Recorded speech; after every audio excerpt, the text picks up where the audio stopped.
p.m. Happy New Year, everyone. I'm calling the meeting of the City Council to order. It is January 11th. Can we have roll call, please? Council Agency Authority Member Sullivan.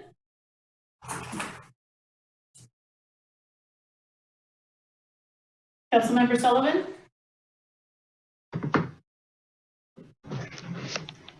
Councilmember Stockton. I'm here, but I wanted to let the public know that I may have to leave due to some health concerns. So if I leave the meeting early, I apologize, but I'm doing the best I can to get myself healthy. Thank you. Councilmember Ritchie. Here. Councilmember Silva. Here. Councilmember Wiley. Here. Vice Mayor Roberts. Here. Mayor Roulette. I am here. Councilmember Sullivan's here. Sorry I was late. Thank you. Thank you, Mr. Sullivan. We will stand for the Pledge of Allegiance and a moment of silence.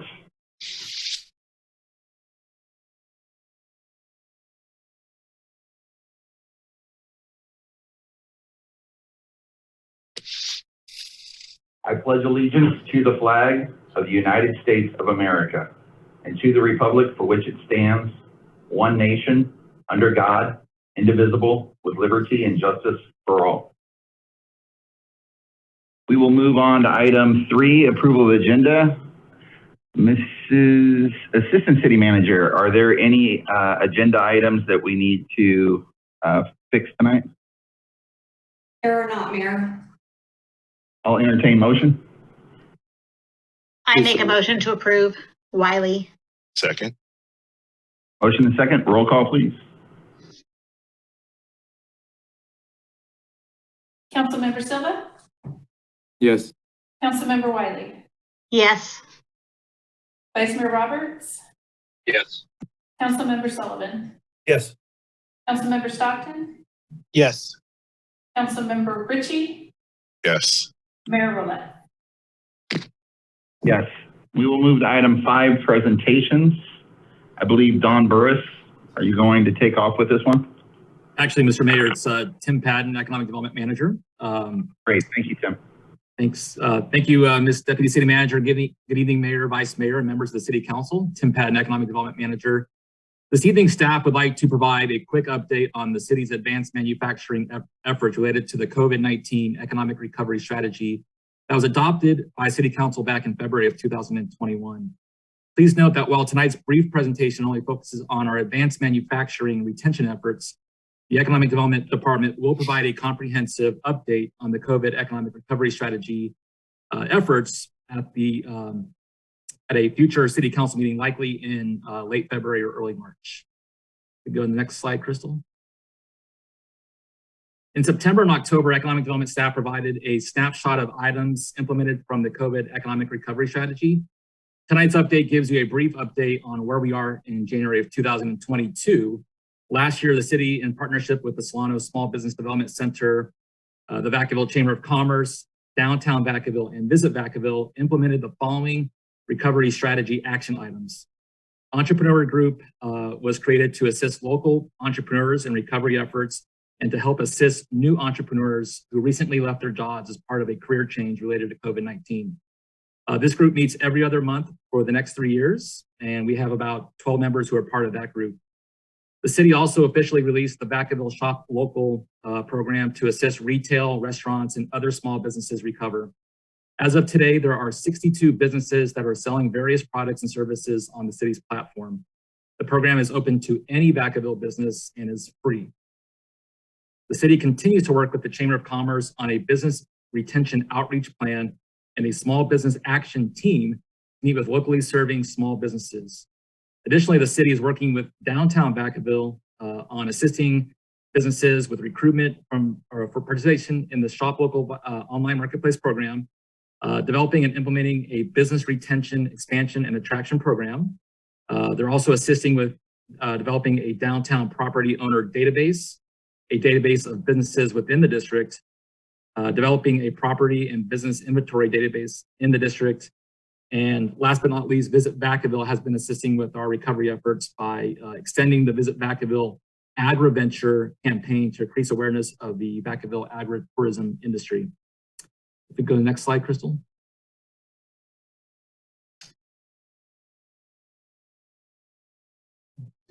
There we go. I'd like to give an update on the most recent COVID-19 economic recovery strategy action items that the economic development team has implemented as 2021 came to a close.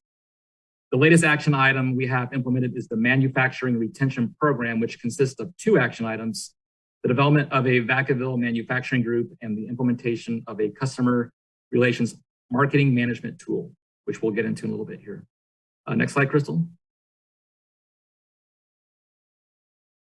As the city moves forward to a more robust marketing in both the traded sector and locally serving job sectors, manufacturing being a traded sector industry, it requires an investment to track job prospects and businesses. To that end, the city recently purchased a customer relations marketing management tool called Blue.io to track various projects related to business retention and expansion efforts. This tool is used by a number of local jurisdictions throughout California, especially in the Bay Area and Northern California. And you can see that it's not just related to manufacturing, but Blue.io will assist with marketing, kind of tracking major economic development projects, our business retention expansion efforts, various workforce development programs that we're working with the SBDC on and the Workforce Development Board.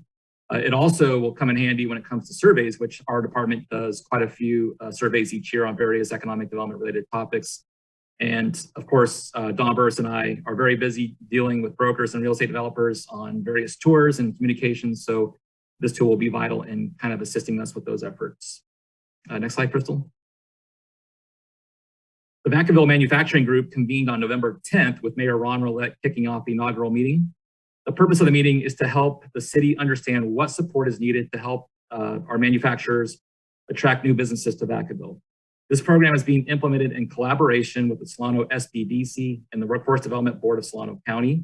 The Solano Small Business Development Center, SBDC, in coordination with the Workforce Development Board, will assist with training programs, classes, and workshops to address any skill gaps between Vacaville's manufacturing companies and our local workforce. The Vacaville Manufacturing Group is comprised of 15 members and meets bi-monthly. There is a diversity of representation as part of the Vacaville Manufacturing Group. We have representatives from, just to name a few, Genentech, Wonderbar, All Weather, Architectural Aluminum, Vacaville Fruit Company, and Mariani Packing Company, as well as other manufacturers in town. Our next Vacaville Manufacturing Group meeting will be on Thursday, January 20th. And we can go to the last slide, Crystal. This concludes staff's brief update on the Vacaville Manufacturing Group and our retention efforts. At this time, we welcome any comments or questions from the City Council. Staff will come forward in a future City Council meeting with a full COVID-19 economic recovery strategy update, as mentioned earlier, in either late February or early March. Thank you. Thank you very much for the presentation. I do see Councilmember Sullivan's hand up. Councilmember Sullivan. Thanks, Mayor. Tim, great presentation. I really appreciate the effort. I know you guys have been super busy, kind of doing what you've been doing behind the scenes for the last couple months. For me, one of the areas that I'd really like to see personally, there's lots of efforts going on, but I'm really looking for some outcomes and some outputs. So there's a methodology and kind of a management methodology called results-based accountability, where you basically have 3 levels of things that you track.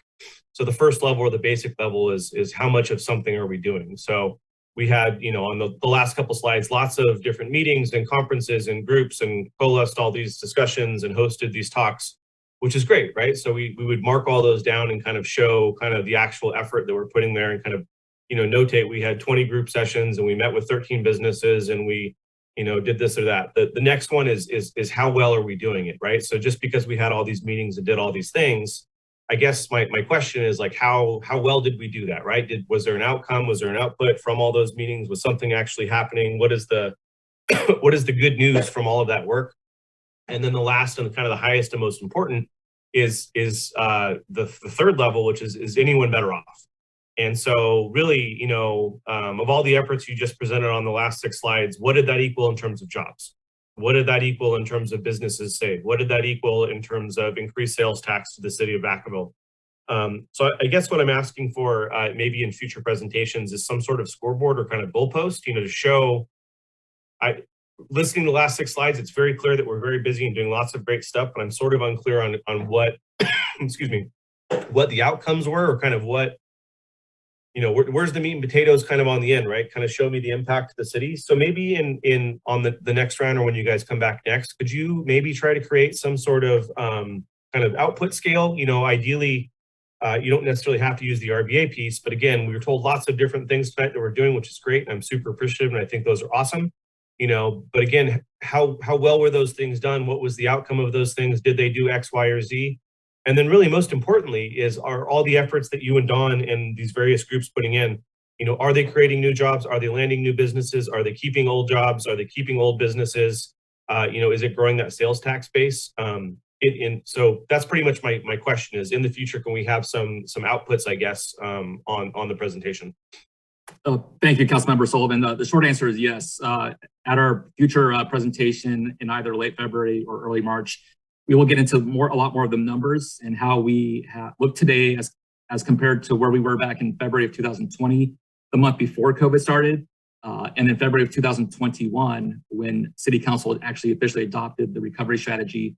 So we'll be looking at the number of jobs retained, our economic growth in that period of time, and we'll kind of get into a lot more quantitative data in that presentation. Fantastic. Thank you, Tim. I appreciate it. Great presentation.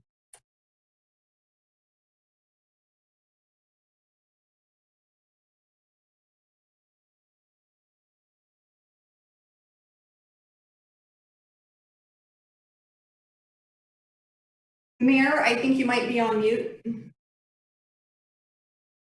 Okay, that's never happened before. I will say it again. We'll move on to item 6. Unless, Councilmember Silva, did you want to say something on that? I was already moving on to item 6. Yeah, just real quick. Thanks for their presentation. Just to quickly add on, in that presentation, I'm really interested in seeing what we can do to help address the workforce development. So anything and everything, I'd love to get the recommendation from those groups on how we can best support that. And the other thing is, if I'd like to see us promote Shop Vacaville more.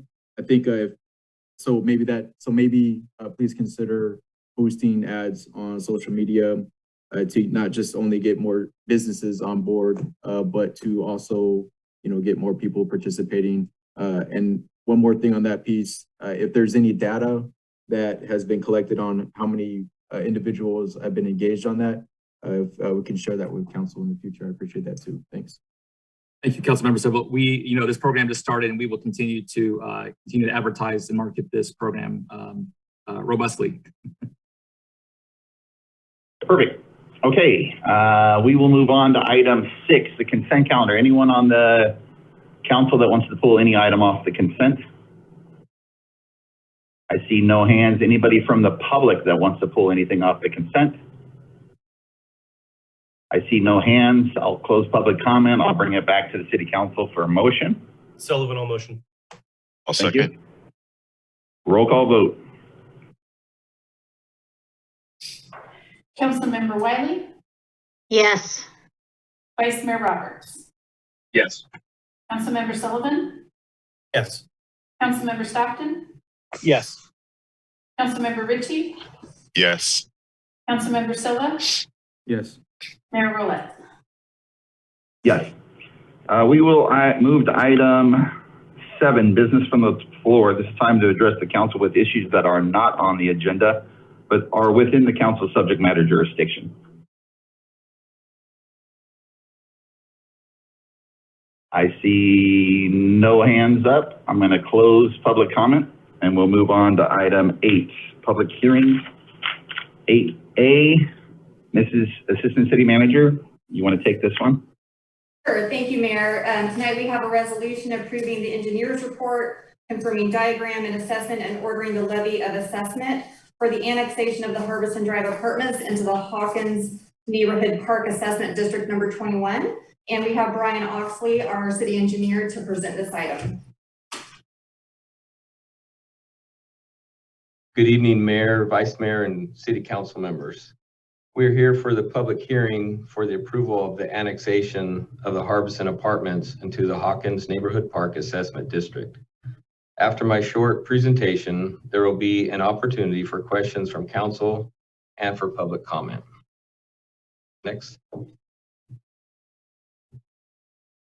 City Council is being asked to approve the engineer's report, confirm the diagram and the assessment, and levy the required assessment. Next. This exhibit shows the assessment district boundary for the Harbison project. The project is located at the northwest corner of Elatis Drive and Harbison Drive. Next. The project was conditioned to annex into a neighborhood park assessment district as required by the city's land use and development code to provide funding for the project's proportionate share of the cost of the maintenance of the park that serves the area. And it was determined that the apartments would be included in the Hawkins Park Assessment District. The assessment of $5,467 for the upcoming fiscal year will be paid by the owner to help pay for maintenance activities in the park. The assessment will be adjusted as detailed in the engineer's report and will be paid annually by the owner. Next. The process for the formation of the Maintenance Assessment District was established under the Landscape and Lighting Act of 1972, which provides a mechanism to pay for these maintenance activities. At the December 14th City Council meeting, Council granted preliminary approval of the engineer's report and set the public hearing for January 11th. Next. A ballot was sent to the property owner at the conclusion of the last City Council meeting, and the signed ballot is now in the possession of the City Clerk. After the public comment period, the City Clerk will open the ballot and present the findings. This concludes my presentation. Prior to public comment, are there any questions from council? Thank you very much for that. I see no hands up. We'll open up public comment. Next slide. I see no hands from public comment. I'm going to close public comment. I'm going to bring it back to Councilmember Sullivan. He has his hand up. Yeah, so I've got a couple questions. Do you have a map or a picture of the map that it shows the entire assessment district in totality, not just the portion that we're annexing in? I'm sorry, I do not have that. Okay. So I guess my larger concern, and this concern came up during the Allison Parkway Apartments discussion. We're shoehorning in, hundreds of units in this general area. And if you actually take a look at a map, kind of in the general area around the library and cultural center and kind of the other areas, there's senior apartments, there's more apartments, there's, all the way down by the commons, there's more and more apartments. So we've got these really dense, kind of thick neighborhoods. Hawkins Park is pretty small.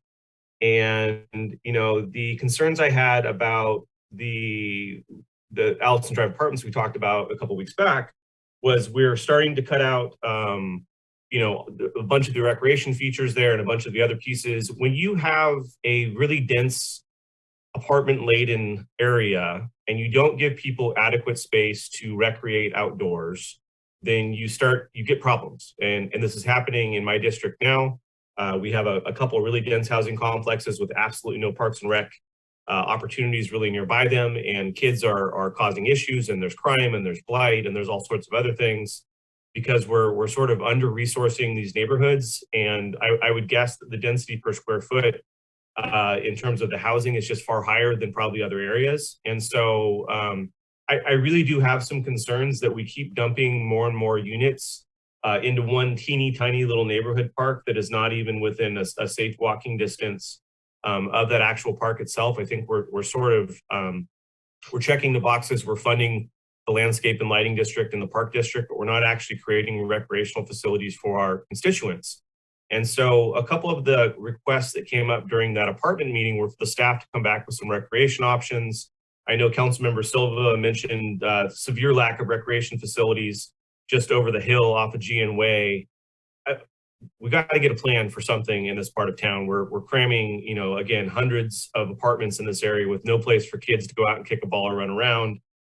Hawkins Park's great. I guess you could possibly get there through the bike trail, but it is not, in practical purposes, a really accessible option for Parks and Rec options when we're putting all these apartments here. And so I'm not really asking a question to you tonight. I'm more making a statement that I don't think whatever ratios or calculations we're using in the real world actually make sense.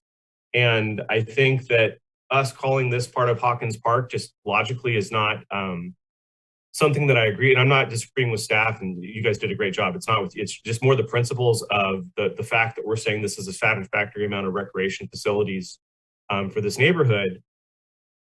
And I don't know if me voting no tonight has any change on that, or if I vote yes tonight that has any change on that, but I want a serious discussion about Parks and Rec opportunities along the Lattice Creek area around the Travis building, where we are putting hundreds of new apartments with families, as well as hundreds of existing apartments with families that already live there. And we're dumping them all into a neighborhood park that is not really within a walkable distance. And so I'm hoping staff can bring back some ideas, a plan, you know, a Parks and Rec grouping, because again, it's sort of frustrating that we're straining the very limited park facilities that the folks around Hawkins Park currently have. And we're telling these new families that don't live here yet, that are going to move into these apartments, this is all we got for you. You know, head down the street 35 minutes and that's what you get. And on top of that, we're creating development deals where we're allowing the developer to cut open space and Parks and Rec facilities out of the actual complexes. I just think it's problematic. So I wanted to make that statement tonight before we vote. Thank you very much. Councilmember Stockton? Yes, I look forward to the Measure N 3x3 and getting more parks throughout the entire city. But I do agree, would like to see more of them. My question is probably more to staff. Will this result in a reduction in the people that have already been paying into this assessment district? Will there be a savings to them now once these additional units and families move in?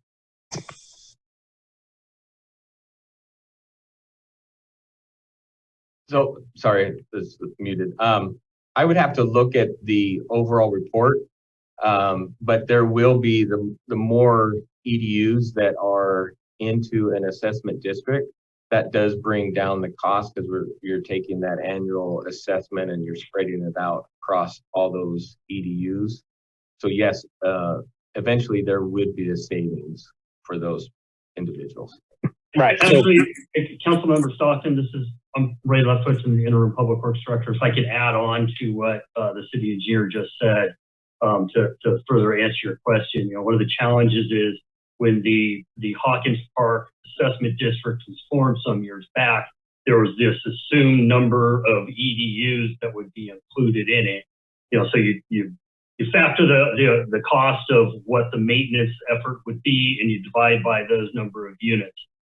That's how you come up with your maximum levy assessment. If we were to eliminate some number, say the Harbison apartments, we can't go back and redivide the number to increase that levy. So ultimately what we could end up with is having an additional, you know, if the cost of maintaining the park exceeds the maximum levy, then we're looking at an additional encumbrance on the general fund. Okay, yeah, I just want to make sure that, you know, the folks that have been paying to use these parks that are now more crowded are not getting, that they could get some relief, as well as the folks that are moving in now to find out whether or not they're paying a fair share or they're paying a higher amount of money. But I think your question answered that. Thank you. Councilmember Wiley.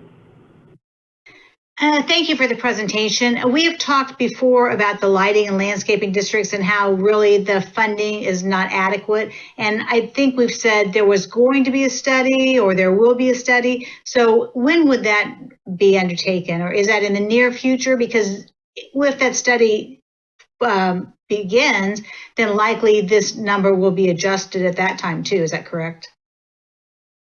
I'm sorry.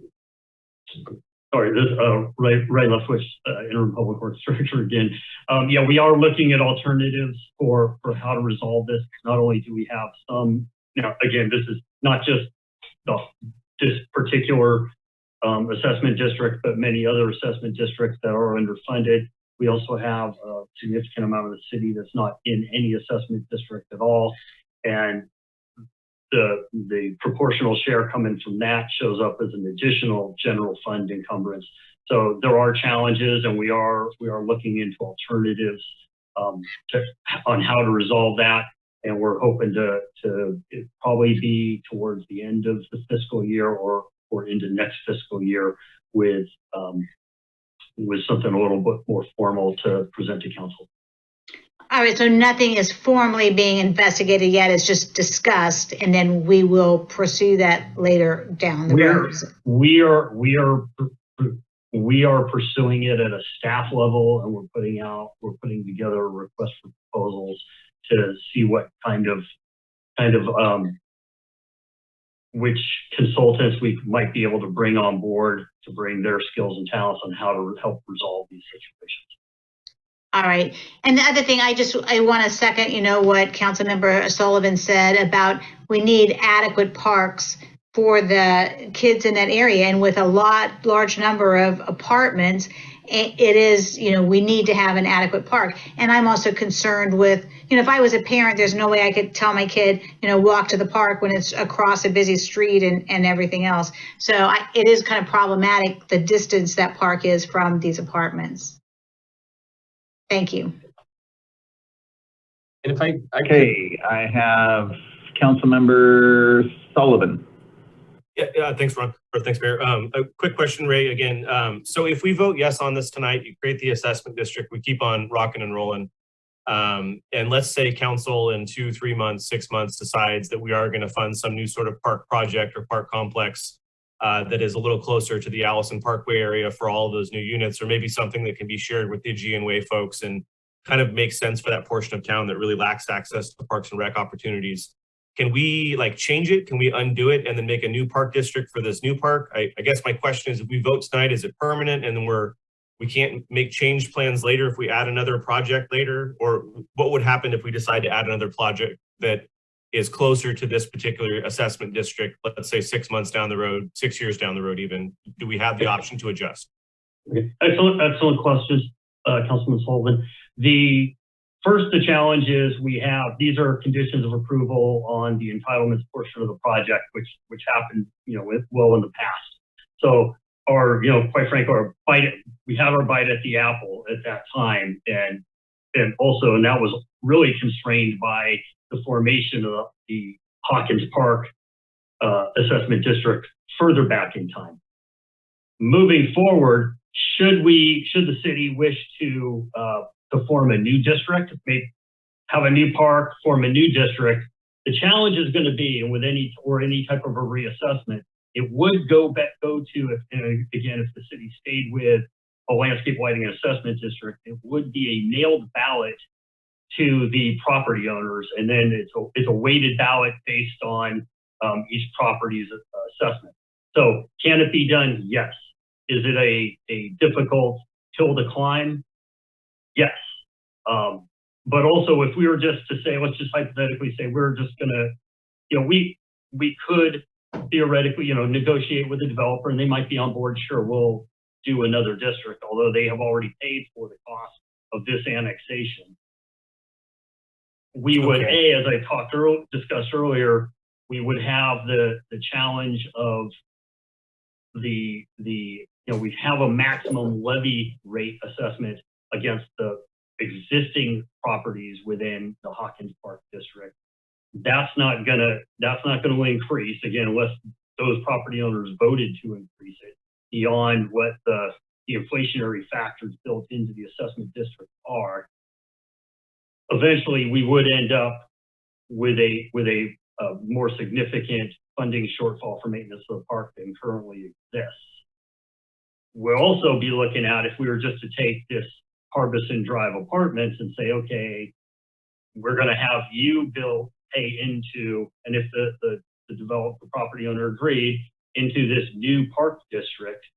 Well, the challenge is the Harbison Drive apartments right now, the current rate and method of apportionment, are only paying a total of $5,500, approximately $5,500 a year. So it's really not enough to maintain a park.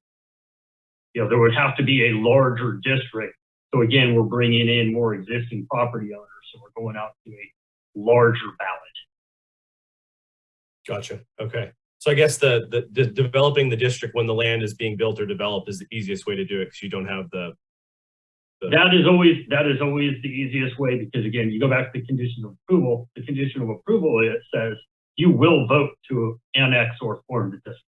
So but there's I guess there's only one property owner, so it's a little easier. Much less of a hold spot. So my follow-up question, I guess, then what I'm getting at, or what I'm hearing based on what you're saying, is even if we voted no tonight and we made you sit on this for 6 months while we develop this other park idea, the likelihood that even just this one little bit of assessment would support a whole new park is not even possible anyways. Is it kind of inconsequential, I guess, is what I'm saying? We're going to have to come up with a funding source no matter what. We would have to come up with a funding source, or we still have to go out and form a larger district. And again, we're bringing in additional existing property owners. So okay, we probably have to do that either way. So, okay, I appreciate that. Thank you. Councilmember Silva. Thank you, and thanks for the questions and answers.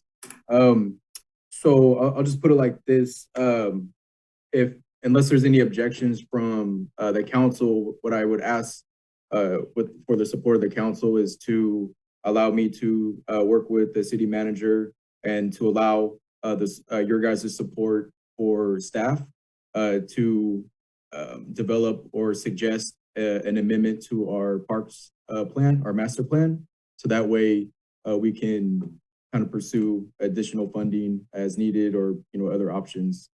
So unless there's any type of objections to that, that's what I kind of plan on doing. But no objections, I'm gonna take it like it's okay for me to pursue that, and that appropriate limited staff time to use to support that as needed. And with that said, I'm just gonna go ahead and put a motion to approve. I'll second. I have a motion to approve and a second. Roll call vote, please.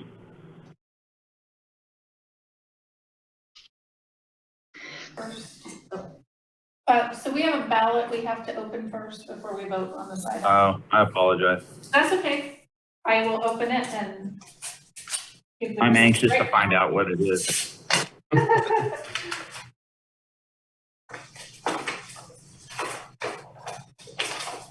Yes, so the property owner is in favor of the assessment district. Okay, and so is the council. Can we get a roll call vote? Vice Mayor Roberts? Yes. Councilmember Sullivan? Yes. Councilmember Stockton? Yes. Councilmember Ritchie? Yes. Councilmember Silva? Yes. Councilmember Wiley? Yes. Mayor Roulette? Yes. Now, do you have to read anything, or are we good? We are good. All right. Let's move on to 9A, Mrs. Assistant City Manager. Thank you, Mayor. This item is a housing strategy study session to provide update on the project, to confirm priorities, and to offer some preliminary concepts on implementation for your consideration. And we have Tamara Colden, the Housing and Community Services Administrator, to kick off the presentation. Good evening, Mayor, Vice Mayor, and council members. Can you all hear me okay? Yes, go ahead. All right, great, thank you.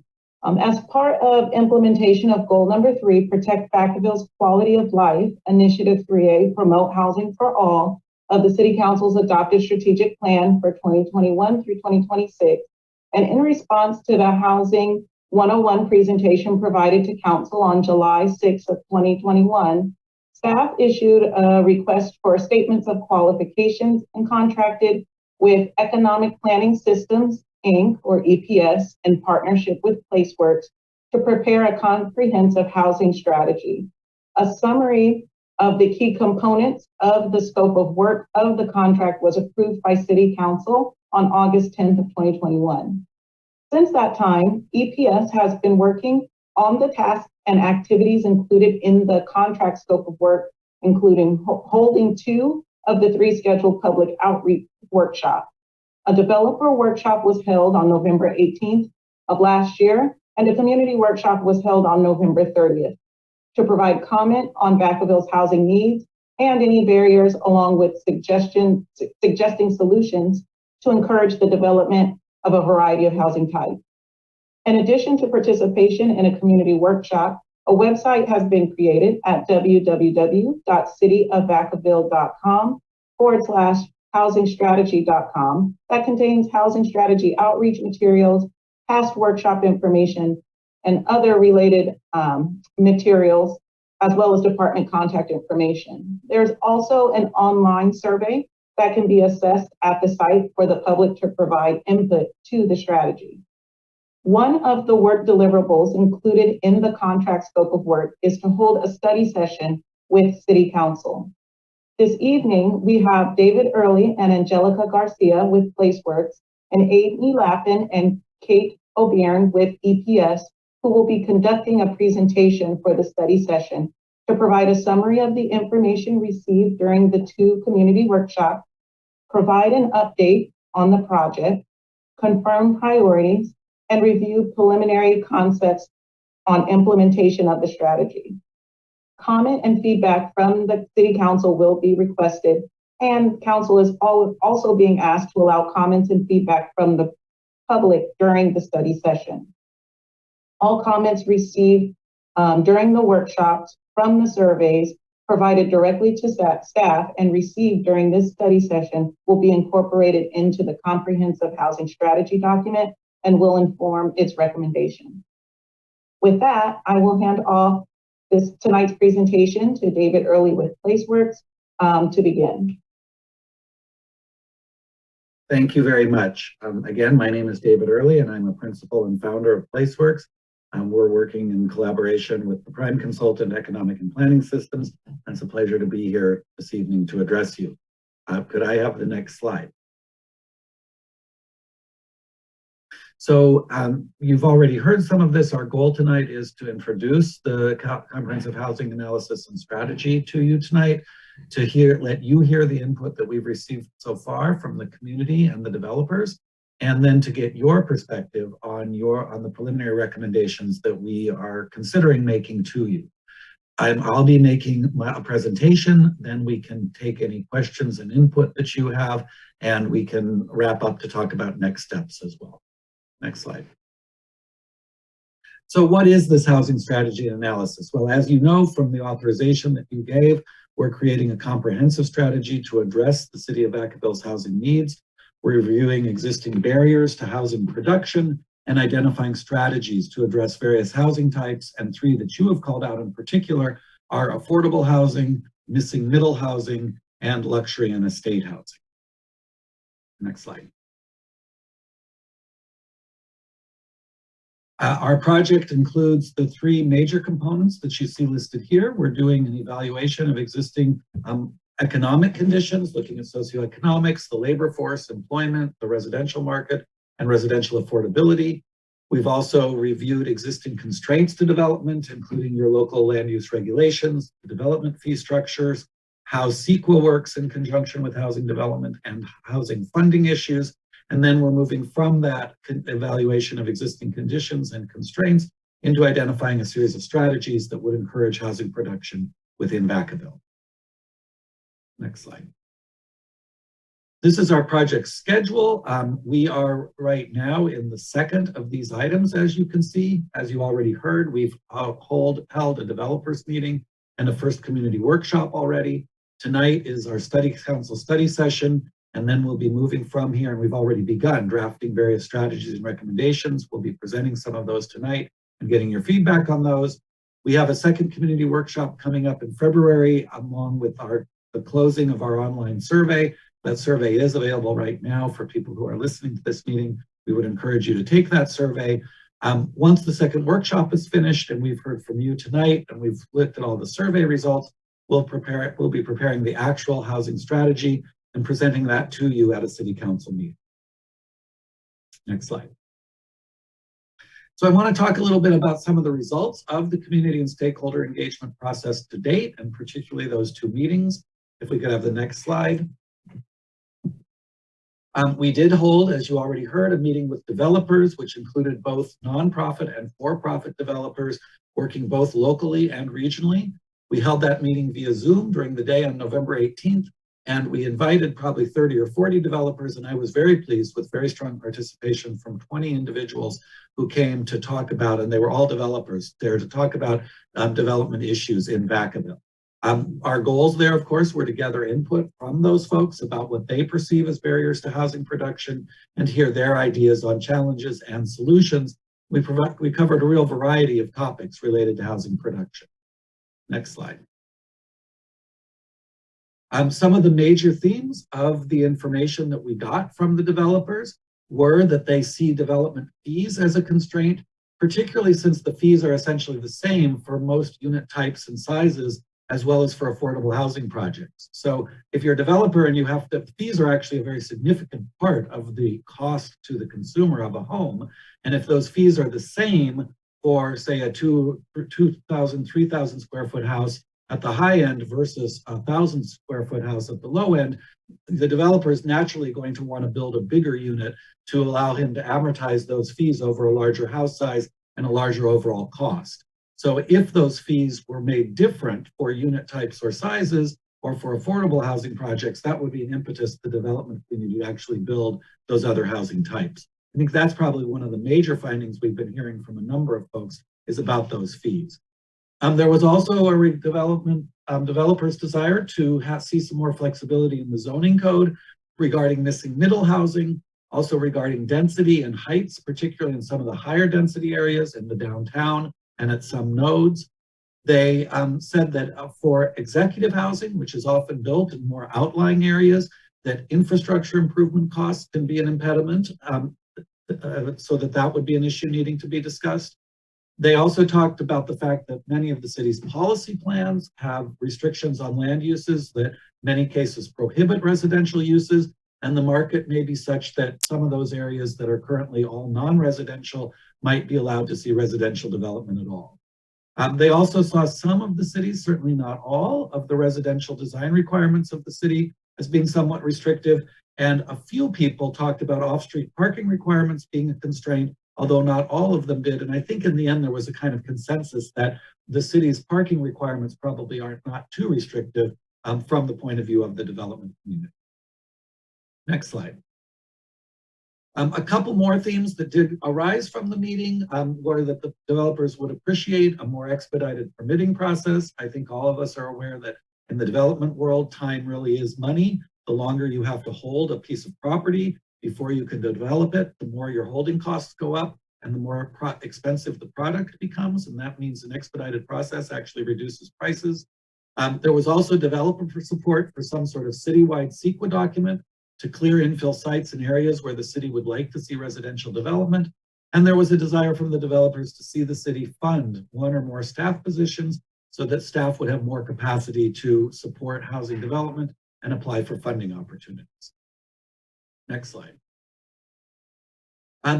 Switching gears, we did also hold that first community workshop, also via Zoom on November 30th. That was open to anyone from the public and was advertised throughout the city. We had about 15 participants who were very engaged in the conversation about housing development in Vacaville, and we included both live polling and group discussion with the goals of being able to talk about the housing strategy, inform the community members about both the strategy and the upcoming housing element, and gather feedback on the community's housing needs and desires. Next slide. Some of the major themes of the community feedback we heard were actually pretty similar to what we heard from some of the developers. Community members did talk about the desire for integrated communities that include diverse housing types with varying affordable levels in the same development. Community members who were at that meeting talked quite a bit about the need for supportive housing, transitional housing, housing for the homeless, and various other kinds of affordable housing, with the real strong understanding that in today's market, unfortunately, many of the people who need affordable housing, particularly at the very lowest ends of the income spectrum, they also need support and transition to really support them in living their lives as part of their housing experience. So to some degree today, building this affordable housing isn't enough, and we need to be looking at a more comprehensive package of services with support within the housing product.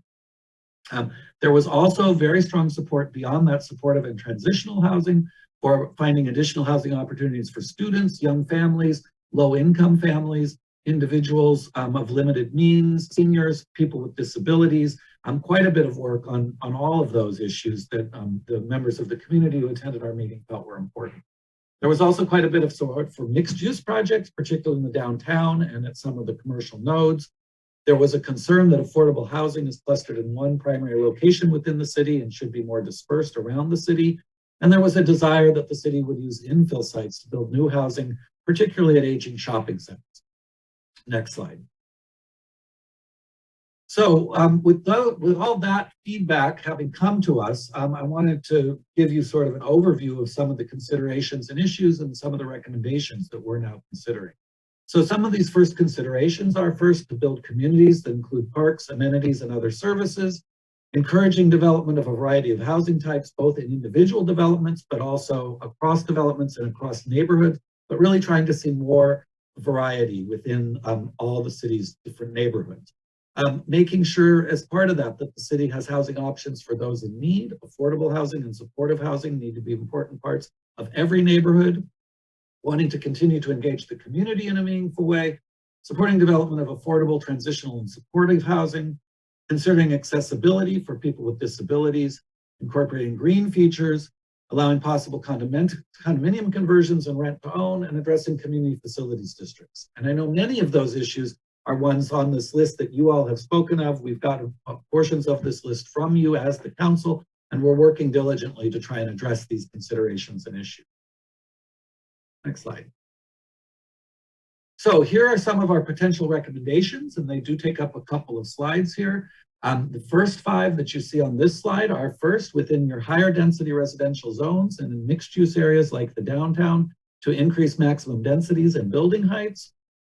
Encouraging or requiring, whichever you think is appropriate, that new subdivisions would include not only single family homes as they generally do, but also a certain percentage of duplexes, triplexes, and fourplexes that would enhance affordability, enhance variety within the subdivisions, and would be designed to look to be a cohesive part of the adjacent single family neighborhoods. Third recommendation is to provide incentives to encourage the development of missing middle housing types. To complete a city-sponsored and funded CEQA analysis to clear infill sites and other areas where you would like to see residential development, and to create a city program to encourage the construction of ADUs or accessory dwelling units, also called in-law units or granny flats. Next slide. Some other recommendations we have are to adjust development fees based on unit size and or affordability. I mentioned that that's one that we really heard a great deal amount from the development community. Streamlining the entitlement process to make it go more quickly, increasing the transparency of fees, considering possibly an inclusionary ordinance that would promote affordable housing by requiring that all new subdivisions or developments would have a certain percentage of affordable housing within them.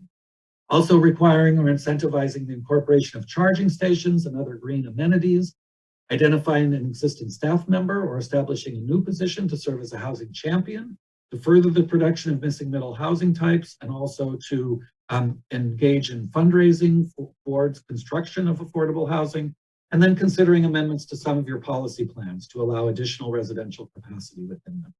So that's a list. We've got those 2 slides, and then I think staff might be able to post this later if you want to consider the ideas. But that's a list of all the ideas that we're moving forward with right now. We can go forward. I just wanted to mention again our next steps. We will have our second community workshop on Wednesday, February 2nd at 6 p.m. It will be online, and anyone in the audience tonight who's interested in joining that can send us an email and be added to the distribution list when the Zoom invitation becomes available. We also do have an online survey available, and that's open through February 6th to allow people to provide input about what they see as key issues here in Vacaville. Moving forward, we are going to be completing the future demand analysis regarding housing. We're going to be developing the strategies and recommendations, and we'll be finalizing the report in March and probably presenting it to you in April of this year when our team will be back to present the findings and recommendations. The next slide. So that concludes my presentation. We want to open it up for your comments and questions. And We're not expecting you to go through these one by one, but I did want to just put these 4 questions up to help you to guide your discussion. We're wondering if you have questions for us about the comprehensive housing analysis and strategy. We would like to gather any initial input you may have on those preliminary recommendations that I showed on the 2 slides. We'd like to know if you have other ideas or changes that you would like us to consider to address Vacaville's housing needs. And then, of course, any other issues or topics that you'd like to discuss. Next Thank slide. you very much. I'm going to open it up to public comment, and I do see one hand up already. Michael is there. Michael, you're on mute. There you go. Go ahead. Sorry, I was trying to speak on Article 9B. I'm sorry, I raised my hand a little early. Oh, wait, excuse me. No worries. Lori Jones. Good evening. I was at the community workshop that they provided on November 30th, and I want to thank them. It was actually very informative and very helpful. And I appreciate the openness and the ability to let the public not just comment, but discuss it amongst ourselves. And I don't want to thank you for that. One thing though is I think in your bullet points that you forgot to provide was one of the things we did talk a lot about is we still think that single family homes should be provided, but why we're making them so big. We were looking at the idea of having single family homes, but because of the statistics you provided on the size of the home, the population of the family units in Vacaville, that we could look at doing single family home developments with smaller homes to help people with affordability issues. The other thing that was brought up was the parking. You and I disagreed on the parking requirements associated, especially with low income housing, there is not lower income people do not have less vehicles. So I would disagree with the developers on the parking situation in that even if we move forward with higher density populations, we should still maintain our existing municipal code on parking requirements. And that was and you brought a lot about supportive housing. I do not remember us talking a lot about supportive housing on the last community meeting. We did talk about median housing requirements and low income, but we did not talk a lot about the requirements for supportive housing. And I'm hoping that will be part of the discussion when we have it next. Thank you. Thank you. Next caller. Marian Elkins, I'll open your mic. Yeah, good evening. I kind of want to echo what the last person just said. I think that maybe some smaller homes might help with the current situation. I don't think we should just suddenly start building all smaller, but a lot of people would like to downsize or have a smaller starting home, and that gives us room to build more houses. I'm a little concerned with adding more height downtown, and I hope to be able to make that next meeting and maybe flesh that out a little more. I don't want our downtown to look like Sacramento or San Francisco. I thought we wanted charm, and 4-story buildings is not going to give us charm. I agree parking is an issue. I get really frustrated when I hear developers say we don't need parking, because every time they say that, the areas that they're talking about claiming that there is plenty of parking, when I go there, there's not. So, I mean, gee, I'd like to meet them and see when they're going there and finding plenty of parking. Low income people have lots of cars, and so do other people. This society has lots of cars. If you go on social media, you'll find plenty of rants about people with neighbors who have too many cars. They can't put their garbage out. They can't park their own cars. We need parking. It is an issue. And also, I just want to reiterate what Councilman Sullivan was asking about earlier about the parks. We want infill. I'm all for that. I think that's a good idea, but we're going to have to figure this out. We can't just keep shoehorning in apartments or small housing areas and not having a place for parks and not having a way to create new parks. We can't expect to send people 20 or 30 minutes away to a park that's already overcrowded. We've got to figure that out. I'm really sorry. I understood what was said earlier about, all of the issues, but I'm really sorry to hear that we can't create a new parks district for all of those new apartments going in the Harbison area, because there's a lot. And I think we need a new park. So we need to look at that now if we're going to keep building more places that are not brand new developments on the outskirts of the city where you can say, okay, we're going to create a new parks district. We need to figure out a way that we can create parks in our existing areas close to these places that we're saying we want to build, to, infill. That's it. Thanks. Thank you very much. Stephen Power, go ahead. Stephen, you're on mute. Thank you, sir. Am I off mute now? Oh, you're good now. Go ahead, sir. Thank you, Mr. Mayor. I was invited to attend the developers portion of this because I'm both in the development business and I'm also on the residential side as just a homeowner. Mr. Early teed up the developers discussion a little bit differently than I remember. It seemed as if the consultant was trying to set up a glide path for the acceptance by the development community of just a lot more multifamily and just a huge variety of them. I didn't even realize, because I'm not in that area of development, how many different types of multifamily there are. My comment is that I think the social compact in California and in previous policy plans going back to the 50s is single family homes. And so I second what Lori Jones says. I think that's what people want. I think we have to figure out how to do that. I'm also very interested in having adequate parking. That's a key one for me, particularly with respect to accessory dwelling units. The idea that we can use the invitee parking on public streets as a subsidy for development of ADUs is objectionable to me. And I look forward to continued participation. I appreciate you involving the public in this. Those are my comments. Thank you, sir. I'm going to close public comments, bring it back to the council. I'll start with Councilmember Sullivan. Go ahead, sir. Thank you, Mayor. Appreciate it. So I've got lots of comments, as you guys can probably expect, and I'll try to go quickly. So first, I'm just really glad we're having this discussion. I think this is a tremendous amount of progress, and this conversation is long overdue. I got a chance to listen to the public input session, and I wanted to thank all of the residents who participated. The comments were brilliant, and I got some new ideas, and I learned quite a few things. I just thought it was a really good process. Didn't get a chance to do the developer one, but I hope it was as equally participatory and valuable. So a lot of what you talked about tonight, I like, which is great. So I'm going to go through my list, and then I'm going to email my list to staff to share with you. And I have a lot of similarities that I think that you touched on as well. So I sort of broke it into categories. The first category I have is programs and staff.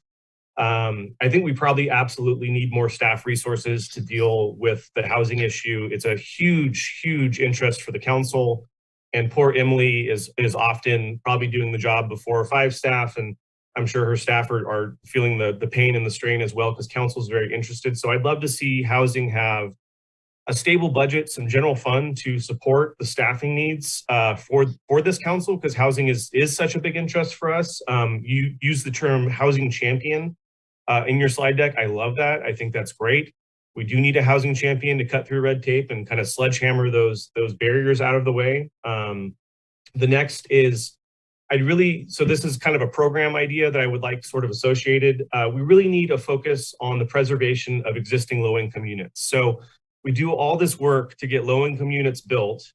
I have no idea if those units are staying in inventory. So these units that were built 20, 40, 50, even 10 years ago, how do we know they're still in inventory, right? So the easiest way to address low-income housing is keep the low-income housing you have.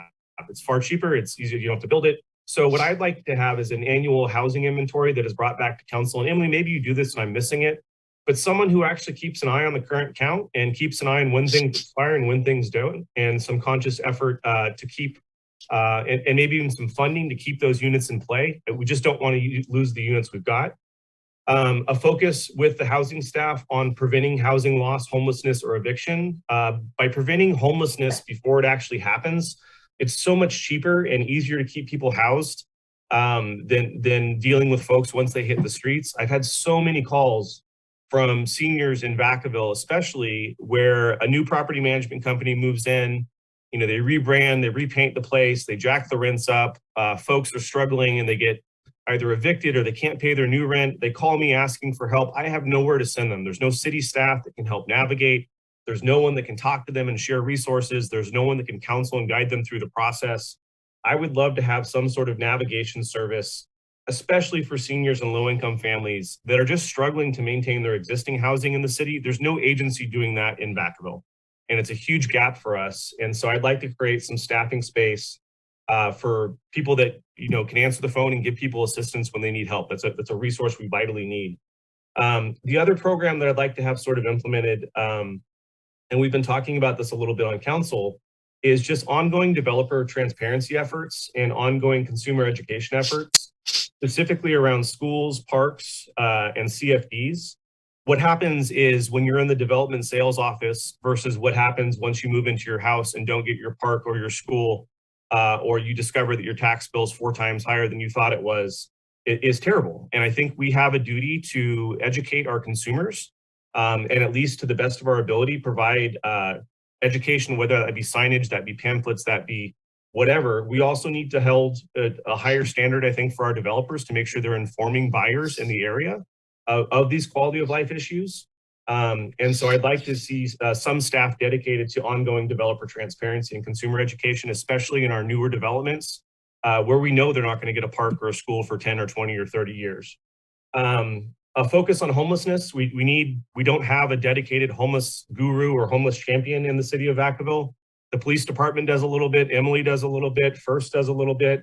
We need someone whose job is to worry about the 109 people that we have living outside in Vacaville, and ideally a dedicated budget and a plan to address those folks, preferably with partnership from the providers, the CBOs and nonprofits in the county, and maybe some shared resources and funds. So again, some staff resources or a focus or a champion to someone whose job it is to think about homelessness in Vacaville. And I think that would be the last program or staffing piece that I wanted to add. The next category I have is resources and funding. One of the major issues in Vacaville, and you actually touched on a bunch of this in your presentation, is that when we lost redevelopment, we didn't have any sort of incentive or sweetener to incentivize the development of these projects. So low-income housing units are not a profitable business. It's not something that the developers are really interested in building. And so unless you have, like you mentioned, you know, fee structures that make sense, that maybe pay into some sort of low-income housing fund to be used for a rainy day, or you earmark X amount of units in every new development have to be low income, or you create other new fees, revenues, or some sort of something to build a pool of funding over time, our council has almost no tools to sort of work with developers. And we're going to talk about Oak Grove in just a second. That's the exact problem. All we have is land and a really little teeny bit of money that Emily controls from CSBG interest rates. We don't have any tools to incentivize developers to build what we want, to incentivize really good senior housing projects or low-income projects. So we need to build a long-term funding plan and program to fund low-income housing in the future, so that the council that's sitting here 20 years from now will actually be sitting on a pool of funding and will be able to make some decisions other than, you know, hey, here's the free land, this is your only choice. So really building those tools in that toolbox, which you talked about. I'd really like to see a supercharged first-time buyers program. We've sort of been reliant on, you know, state grants and other funds for years and years and years. How do we really make sure that our kids that are graduating high school and going to college and coming back can actually afford a $500,000 house? You know, we have a lot of folks talking about, you know, home ownership, but the prospect of buying a house in Vacaville, if you're under the age of 40 and you don't have 100,000 in the bank, is next to impossible. So how do we start supercharging a first-time buyers program for Vacaville residents?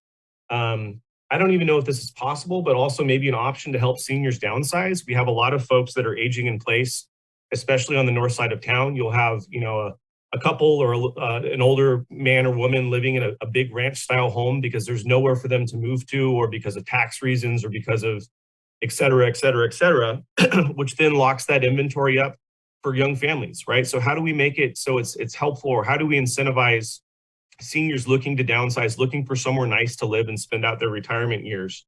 How do we create a system that helps them do that? Because right now we just don't have that. And then really curating a positive environment for builders to want to build condos, townhomes, and PUDs. I know people talk about single family homes. A single family home for someone under 40 is, it's a fantasy. And most of us just cannot fathom how to do that. You have to ladder up. You've got to have, you know, maybe you start out with a condo and then you move into a larger townhome, and then maybe you get your starter home, and then maybe you get your, if we don't have that inventory or that housing ladder for people to move through, there's no way to ever build enough equity to buy that $550,000 house. So we have to have those starter points. So how do we create a positive environment that either mitigates risk, mitigates costs, or somehow incentivizes builders to build those items that we so desperately need? Sorry, I know I'm going long here. This is my last section. The last section is what I call themes. I don't want any more, we don't need more rentals. I mean, we have more than enough rentals already. I know realistically we're going to have to build more rentals, and it's part of the housing mix. I want more home ownership. And so how do we incentivize single owner occupied, or, you know, single owner purchased? How do we get people to build equity to pay themselves, not pay a landlord? How do we help folks do that? And we do that by creating opportunities for people to buy. I love the comment from the public about diversifying the housing types across town. We highly concentrate all of the low income, high density housing in 2 specific neighborhoods in Vacaville, maybe 3, and enough's enough. You know, when you highly concentrate these housing complexes, it causes a whole host of issues for the local schools, the local parks, crime, all these different things. And I could name probably 20 neighborhoods across town that don't have any rentals. They have no low income housing. And for whatever reason, we continue just to silo and kind of over concentrate in these 2 or 3 neighborhoods. Every district in Vacaville should have their share of low income housing and should have their share of these types of housing opportunities. So I really agree with that point. A focus on redevelopment of older neighborhoods. What we tend to do is build nice, new, shiny neighborhoods and forget about the older neighborhoods. The sidewalks in my neighborhood look like heck. The streetlights look like heck. The parks are run down. We've got falling down fences. You go out to these nicer parts of town and everything's beautiful. Everything's well maintained and nice and new. How do we start redeveloping the older parts of town to bring those property values up and to show some place of pride? I really like the comment about redeveloping some of our older shopping centers. We probably have more shopping centers than we need in the time of Amazon and online ordering. Could we take half a shopping center and redevelop it into condos or townhomes? How do we actually use those assets? So maybe some rezoning, or kind of looking creatively at existing commercial resources that maybe we don't need anymore. Shortened project timeframes. Development deals take, every deal that I think I've dealt with in my 3.5 years on council so far has been a deal that some council, probably 3 or 4 councils ago, started. And quite frankly, I don't necessarily agree with the direction or the need they're trying to satisfy anymore. Things have changed. How do we shorten the development cycle so that we don't saddle future councils with past decisions and irrelevant needs today? We really need to shorten that developer time frame. We need to shorten the extensions. We need to just get stuff built. If someone's going to have a plan, they're going to bring it to council. We're going to do the work. We want to get that sucker built in a couple of years. So whatever staff need to do to get that done and make that happen, as well as hold those developers to a tight schedule to get those houses built and get that inventory, we need to do. I'd prefer not to sit on land or sit on plans for 10, 15, or 20 years like Lagoon Valley. We need to get things moving. Infill, very supportive of infill. CFDs are becoming a massive equity issue across town. You have people that literally live one side of the street or the other paying thousands of dollars more in taxes. You have some people paying no CFDs. You have some people paying very high CFDs. As we sort of CFDify the entire city now with infill district CFDs, it's just not equitable, and I think that we need to start talking about this and addressing this, and how do we fund the services that all of the residents are using and not charge residents inequitable amounts for the same or even less service sometimes. I think we need to kind of factor in maybe a runway to get out of the CFD death spiral. the last kind of piece that I want to put in there really quickly is I like the access and connectivity for no cars. How do we make Vacaville a greener place? How do we make it more bike accessible, more walk accessible? I'd love to see more infrastructure for charging stations, solar, and then using that purple pipe that we have out at the treatment facility. How do we get that purple pipe all over town? You know, we've got a nice rainy season this year, but how do we use that recycled water when really the plant's on one side of town and the development's all over? How can we get that purple water throughout the city? So those are all my comments. I'm going to email those all to you, and I know that was a lot. Thank you again for your time. I appreciate the presentation. Councilmember Wiley.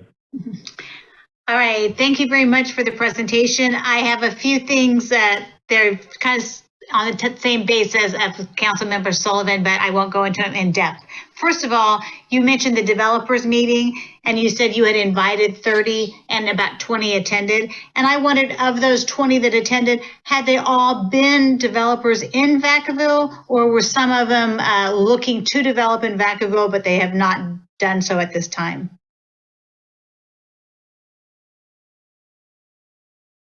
I do not have that information, particularly not off the top of my head. Angelica, who is here this evening, did a lot of the outreach, and she may know at least in general how many, and I don't know if she has speaking rights or can be promoted, but Angelica Garcia, if you can shed any light on that, please do. Okay, well, I'll ask a couple other questions, and she might find that. If she finds that, then she can stick it in a few minutes then. If not, we can get the information later. The second thing you talked about was, well, not the second thing, but one other thing you talked about was the difficulty in permitting and things like that. And we have recently started a new process with Open Counter, so people can do a lot of their preliminary permitting information online. So hopefully that will help. Your meeting was November 30th, I believe, so it was in process, but it had just gotten started, so there's probably not much feedback yet, but hopefully the Open Counter will help ease a little bit of that permitting.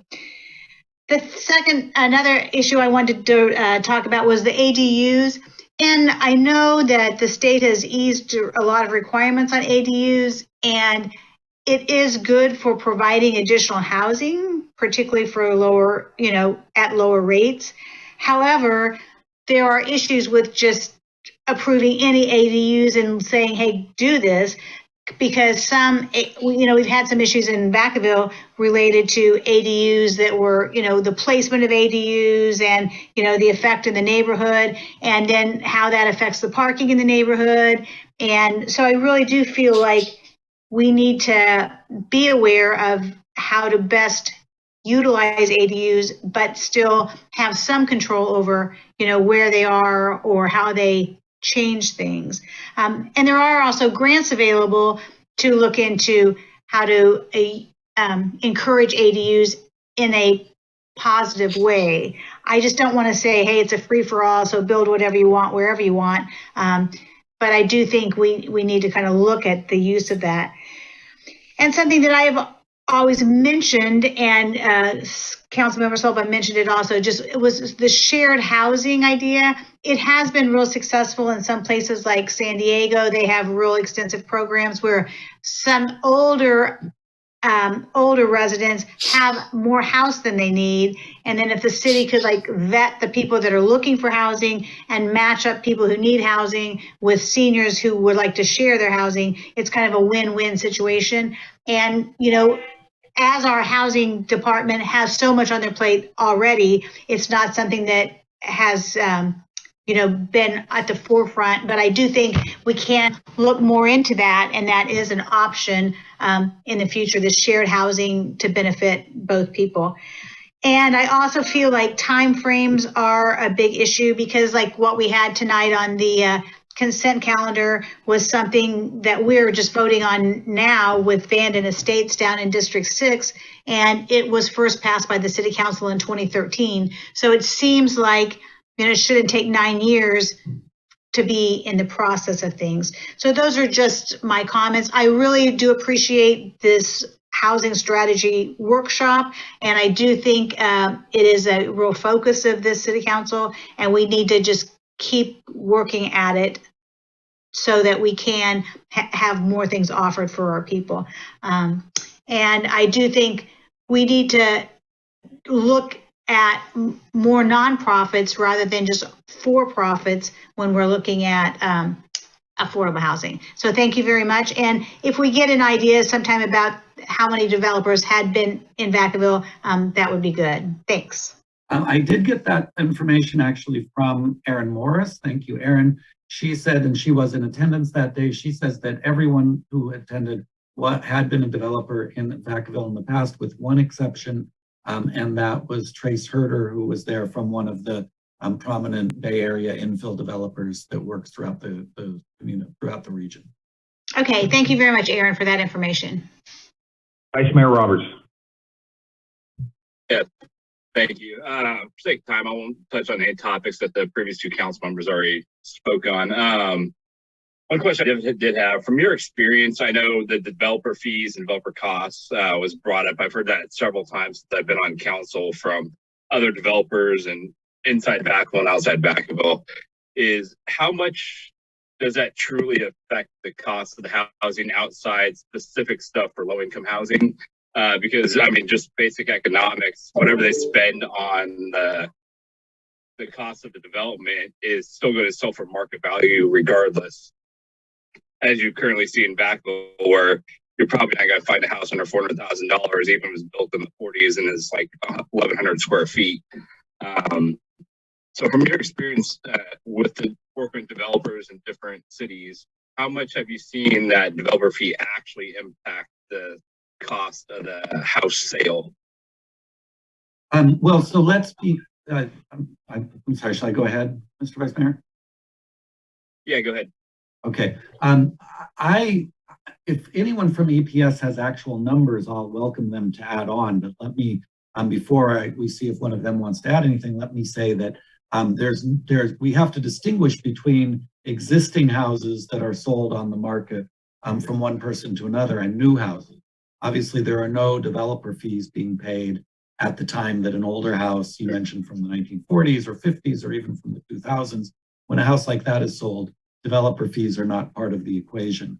But for new housing, the fees that developers paid are essentially directly passed on to the consumer, and they can be a very significant portion of the cost of the housing unit. So in other communities, and I'll ask again if EPS knows specific numbers here, or perhaps a city staff member does, but in a community where you might be seeing new houses built in the $800,000 to $1 million range, it's not uncommon for the development fees to be $100,000 or $150,000. So that's 10, 15, perhaps even sometimes even 20% of the overall cost of the house. And if those developer fees weren't being paid, one might reason that at least some portion of that savings would be passed on to the consumer. Now, having said that, I want to be very clear that development fees are a necessary part of making local government work. They're paid to the city of Vacaville, they're paid to other entities as well.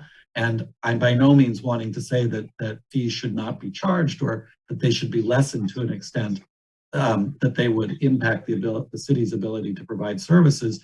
But I think it is just something to keep in mind that fees do have an impact on housing costs, and particularly this notion that fees might be varied based on the size of the house or the cost of the house, so that a smaller house, a less expensive house, is associated with a lower fee. To me, that makes a lot of sense because it makes the fee more commensurate with the overall cost of the house itself. Okay. Yeah, I was just using the older house example, like whether it's an old house or a new house, it's still going to sell for market value regardless of how much money was put into it or if it is a current development or not. And another aspect that came up when I was on the call in November with you guys was the parking. And yeah, we hear all the time, even the next item on the agenda with Oak Grove is parking is not really an issue in certain areas of town. Where in certain areas it's not. But if you look at like the economic study, Vacaville is primarily a commuter town. Very few people that live here actually work here in town, including myself. And so depending on the time of day and what cities are comparing it to, not every city has a majority of their constituents that work out well outside the area that they live. Fairfield's probably pretty close. But yeah, so that's one thing is like possibly updating like the parking studies and when they're done, especially with school hours have changed. And I know right now is very difficult with COVID, where you might have a lot more people working from home that are home during the day now that historically have not. Other than that, yeah, that's all the questions I had or comments I had that the other council members did not cover.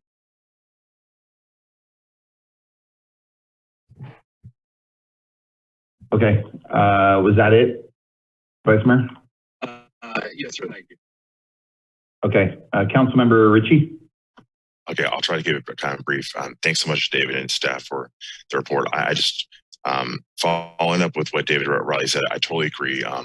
You know, there's a very big difference where existing homes and new homes is kind of comparing apples to oranges. Development fees really should only be talked about for developing multifamily complexes on land and smaller houses. The fees are a dramatic part, so you kind of cover that. That was one check mark I don't have to kind of revisit. But if we had a way to say houses less than 1,500 square feet, greater than 500 square feet, can have a fee at 25%, 50% less than a house at 2,000. That would be one fee we can control. We can't control cost of labor, cost of supplies. That is going up. Lumber is getting really expensive, but fees would absolutely help curtail the cost of new homes coming to Vacaville. If we could do something where with economies of scale, they can buy a plot of land, subdivide it into, say, one large home with a 9,000 square foot, 10,000 square foot lot, maybe into 7 or 8 homes in some kind of fashionable design, that would bring the cost of construction down with a reduced sub lot when you parcel it out. It would help out people attain homes at a lower cost. Some of the comments, the community opinions they made was interesting. I didn't hear anything about what was the average community response on height. Like, what do they feel is appropriate in Vacaville? 2 to 6 stories? Is it 2 to 4 stories? That was interesting because unless we know what the city wants, it's kind of hard for the developers to have telepathy and guess what to bring to our attention. Another thing is supportive housing. That's huge, where if something is deemed as low to moderate income housing or low, we could find a way to implement a program through the city to, if there are by the area median index associated with, hey, this is low income housing, we're going to automatically offer you workforce training to, therefore, as soon as you get in the place, we find the best way for you to get retrained, retooled, and find a better job. Therefore, you can put your family into that next level of housing to step up. You know, when it comes to affordable housing, if we want to look at options for, you know, nonprofit, I mean, housing is a for-profit business, except for a few examples, but it would be worth our time and money for the city of Vacaville to put full force someone in our staff that can work on grant writing. There's a lot of money out there at the state and federal level for grants that can help with affordable housing, that can offset the cost of these developers. We can control the cost of land, cost of permits, but if we can curtail that with money coming from the federal and state level to help these guys out, it really help them bring the cost of the products to our community down. At the square footage that Nolan mentioned, the ADUs was pretty interesting that Jeanette brought up. There is a programs developed right now through California, the California Housing Finance Authority out of Sacramento. They are offering programs to help with ADUs with actual costs and grants. So please look into that as far as people that want to do that, they need the money and assistance. All in all, I think it's a great presentation. I just really think we need to kind of keep rehoning for our personal use and the community. What is the cost of homeownership? How's homeownership attained? Affordable housing, ways to, like Nolan touched on the conversation of finding a way for people to get affordable housing and through personal home buyer programs and grants.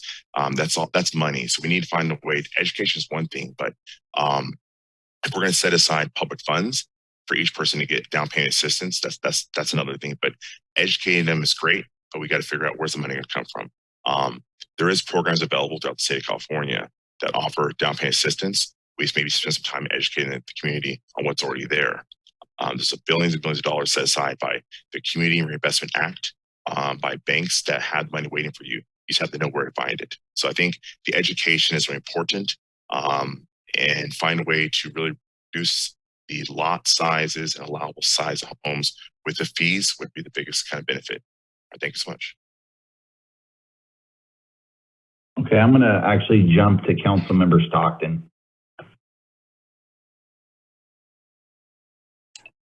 Councilmember, are you there? Yeah, thank you. A couple quick questions. I'll keep it brief. Great comments. I'd love a list of the developers who took the time out of their day to actually attend this and provide information so that I can make sure that I make time to meet with them when they have projects that they want to build here in Vacaville. My first question is, do dormitories count towards our low-income housing RANA numbers? If so, we have an amazing community college here, and I feel like we should do our best to make education an opportunity for our kids and our future workforce. So I would really love to see that put into our housing strategy to help us with the biotech program and the students that want to attend Solano Community College over here in District 1. I think that Purple Pipe and affordable senior housing have to remain a priority in this city. All of us are getting old. I'm feeling old today.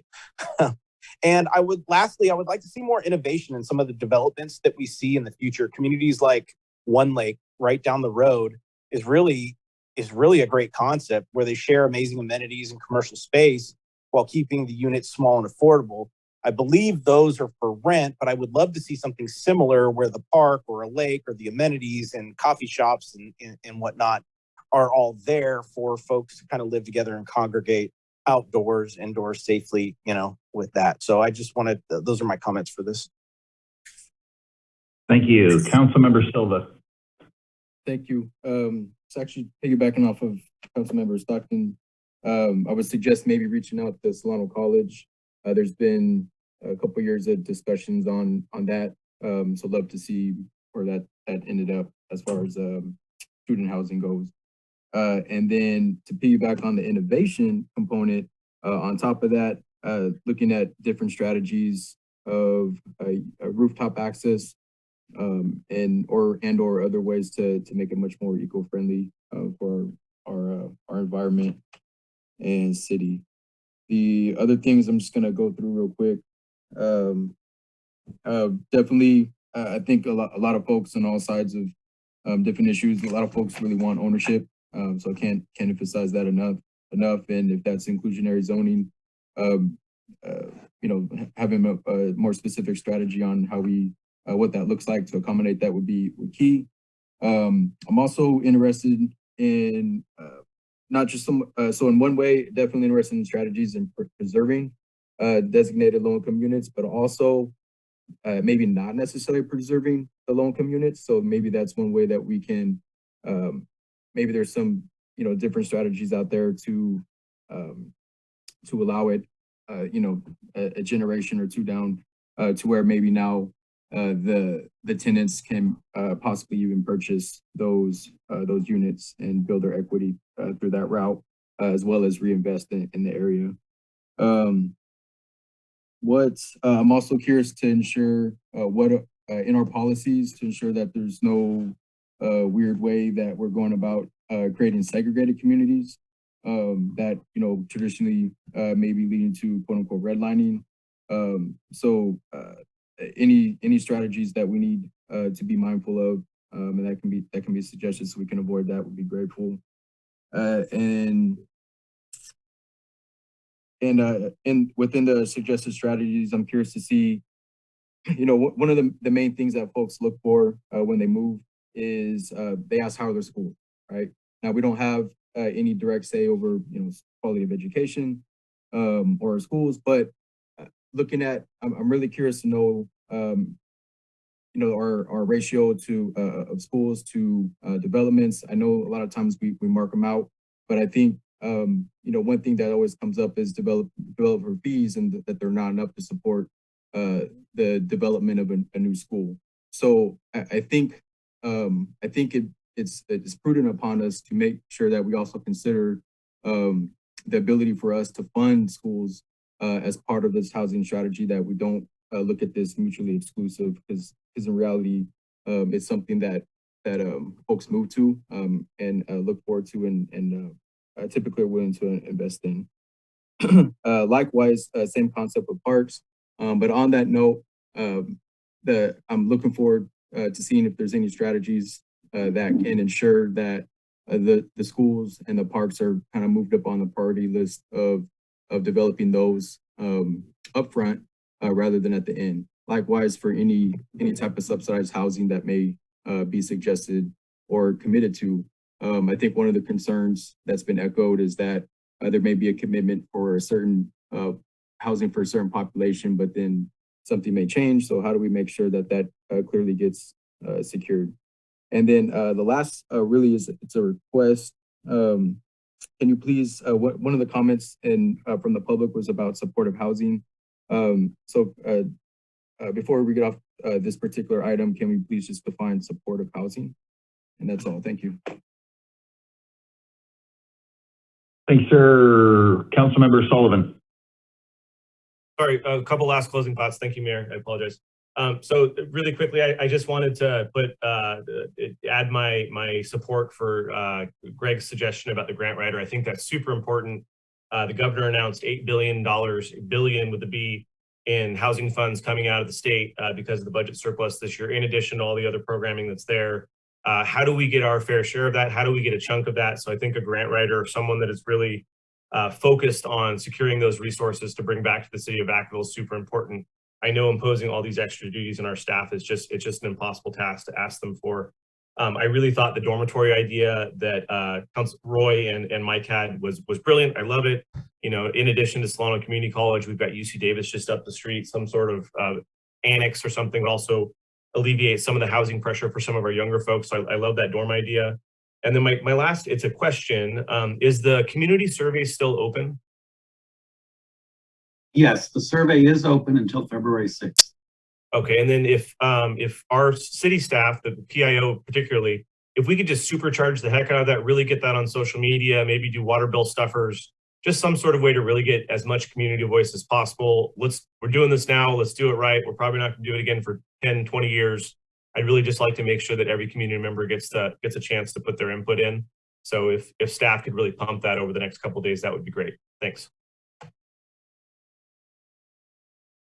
Okay, that's everything from this item. We will move on to 9B. And before we start 9B, I am going to recuse myself from this item. I don't believe that there is any potential conflicts. However, in abundance of caution, I am going to recuse myself tonight after speaking with our city attorney on 9B regarding the Eden Oak Grove project. I'm waiting for FPPC to get back to me. I've inquired with them if there is any conflicts of interest. Again, I do not believe there is any conflict of interest, but out of the abundance of caution, I'm going to recuse myself and hand the mic over to Vice Mayor Roberts. Thank you, sir. As the mayor said, this is item 9B in regards to the Oak Grove Apartments. Deputy City Manager, if you want to go ahead and get started with it. Sure, thank you, Vice Mayor. 9B is the approval of amendment to the Disposition, Development, and Loan Agreement between the city and Eden Oak Grove investors, and the approval of a reimbursement agreement between the city and Eden Housing for pre-development expenses. And we have Emily Cantu, Housing and Community Services Director, to present this item. Thank you very much. Yes, good evening, Vice Mayor and council members.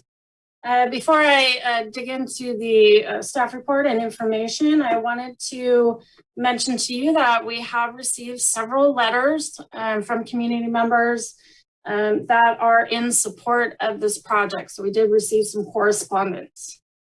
And with that, next slide, please. Tonight, we're asking that you consider approval of an amendment to the current Disposition, Development, and Loan Agreement, DDLA, with Eden Oak Grove investors. And this would be to develop rent-restricted senior apartments on city-owned property on Orchard Avenue. Also, to consider approval of a reimbursement agreement that will cover the pre-development expenses incurred for the former Brown Street affordable housing project in the amount of a little more than $127,000. Next slide. So a brief overview of the background for reminder information and information for the audience. Related to the Brown Street pre-development expenses, in September of 2017, City Council directed staff to issue a request for proposal for the development of city-owned parcels on Brown Street, and later approved an exclusive negotiating rights agreement, NRA, with Eden as the selected developer from that process. During the due diligence period, it was determined that the proposed apartments would not meet the requirements of the Solano County Airport Land Use Compatibility Plan. So during that due diligence period, Eden Housing expended a little over $127,000. Next slide, please. In 2019 and 2020, City Council took action to enter into agreements with Eden Housing for development of affordable housing on city-owned property on Orchard Avenue. There's a list of the actions in front of you: updating the housing disposition and development strategy, entering into a new NRA, and approving a DDLA with Eden Housing for that purpose. After DDLA approval, Eden Housing purchased some adjacent property with a West Monte Vista address, completed pre-development work, and there were 3 neighborhood meetings held at that time. Next slide, please. The project proposed at that time included 55 apartments for affordable and supportive housing for homeless individuals.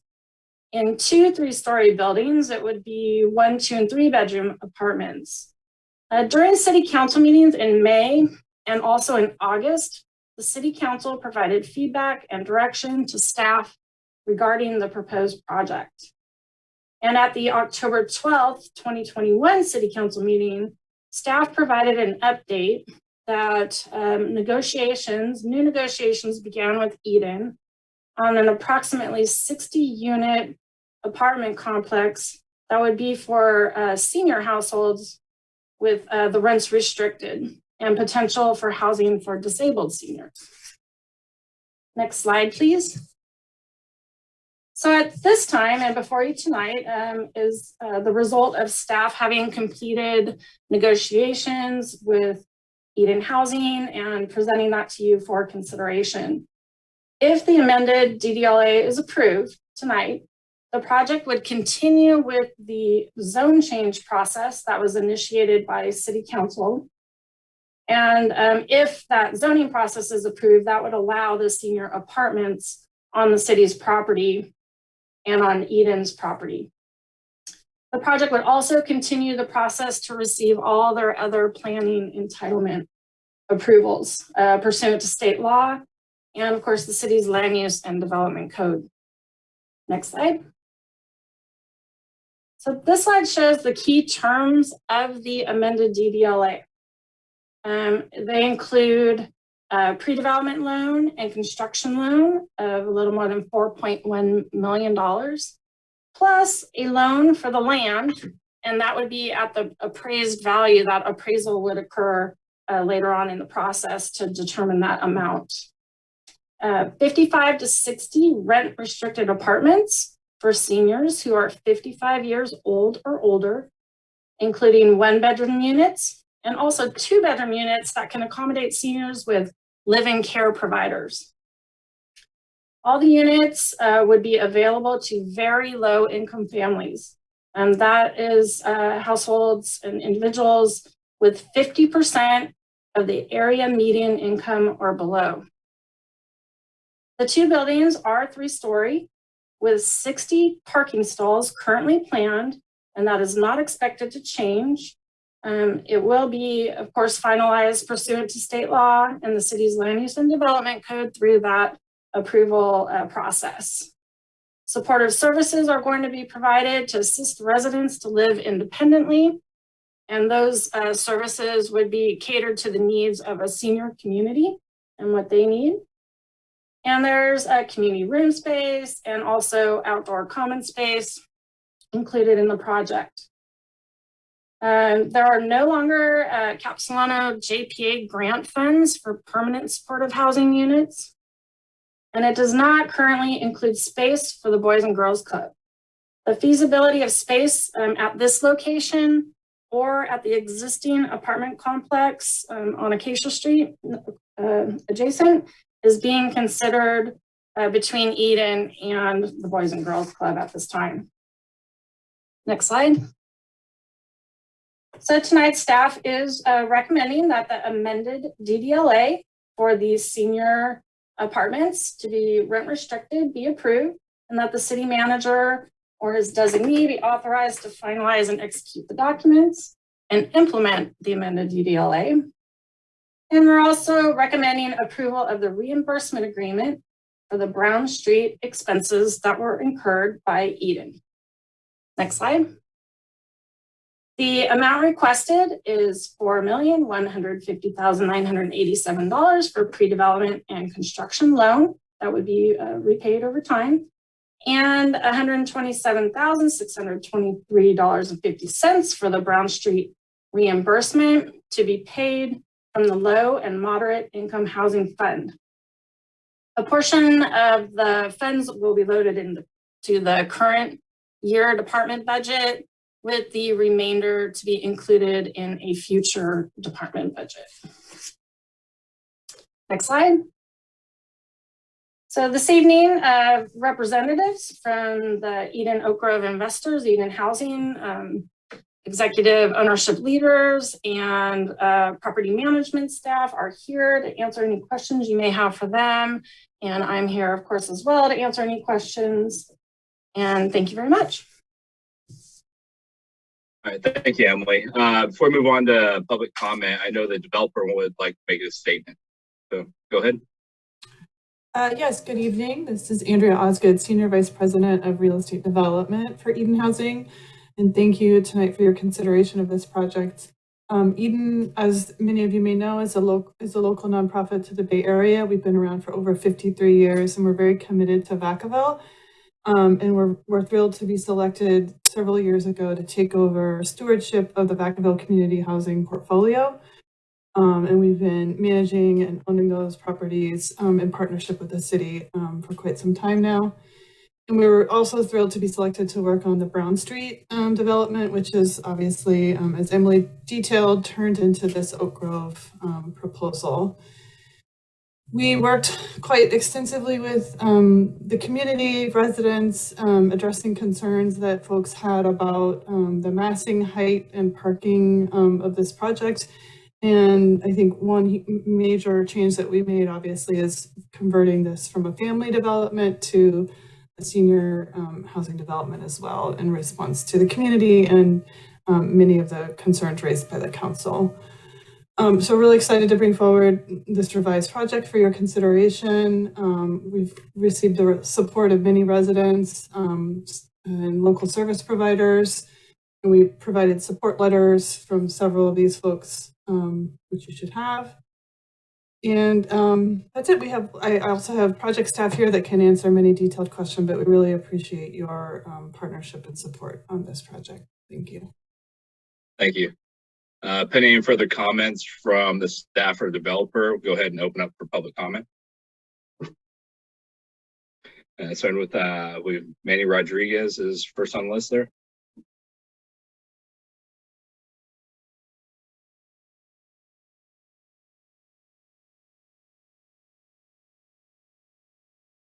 All right, go ahead, can you hear, sir? I believe that's Michael Amaranth. Good evening, City Council. Hi, my name is Michael Amaranth. Can you guys hear me? Yes, we got you loud and clear. I just wanted to say that I support the Eden project. I've been a resident of Vacaville for 5 years and in the Carpenters Union for about 10 years. It's what allowed me to join the Carpenters Union is projects like this and to keep me employed.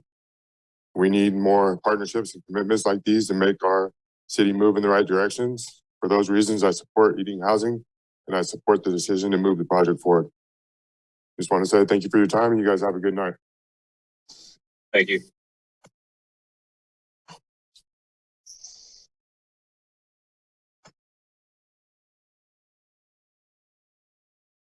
All right, moving on to the next caller, Dahar Stewart, I believe is next on the list.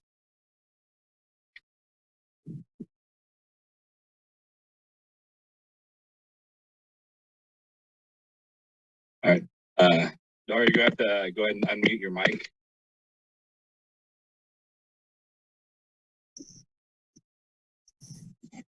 Got it. All right, go ahead. Hi, my name is Stuart Daher. I'm a union carpenter as well. I'm calling into tonight to support the approval of the disposition and development loan agreement from Eden Housing. Everything they can show they are a good partner. I just want to support the agreement for Eden Housing to support the elderly and pass this job on. Thanks for your time. Thank you. All right, next, Stephen Power.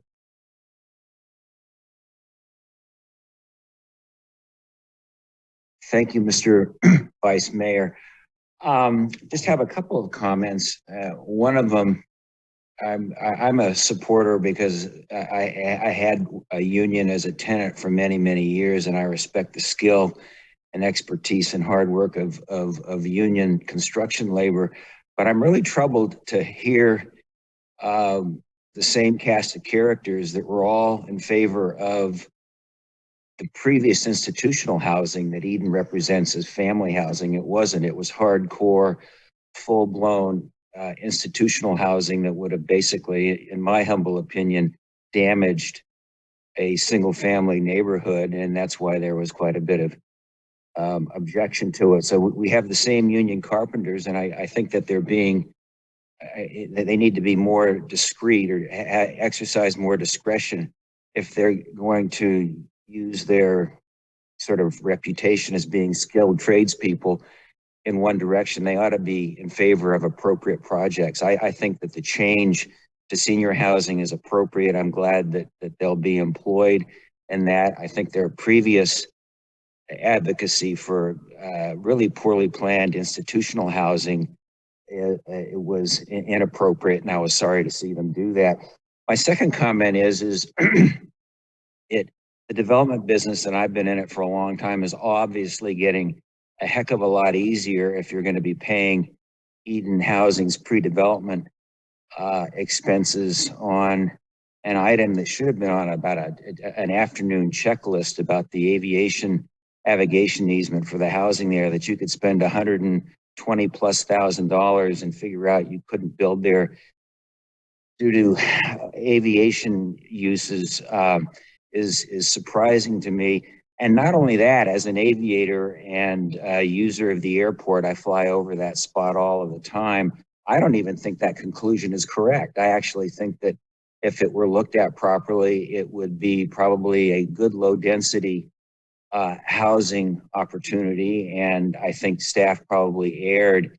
And someone on staff represented you can only put one housing unit on that whole property. Well, what the heck is the county building doing there 2 stories high during daylight hours when planes are flying over it? So I think there's some inconsistencies. I think that this proposal to fund Eden is sort of socializing or having the taxpayer pick up the development cost, and then of course the profits of the development other places will be privatized. And I think that's one of the big criticisms of these so-called nonprofit groups going around from city to city and doing these sorts of projects. So at any rate, I have some concerns about the 120. I have some concerns about the focus of the union, and then also the specifics of that aviation restriction on that property. Thank you for your time.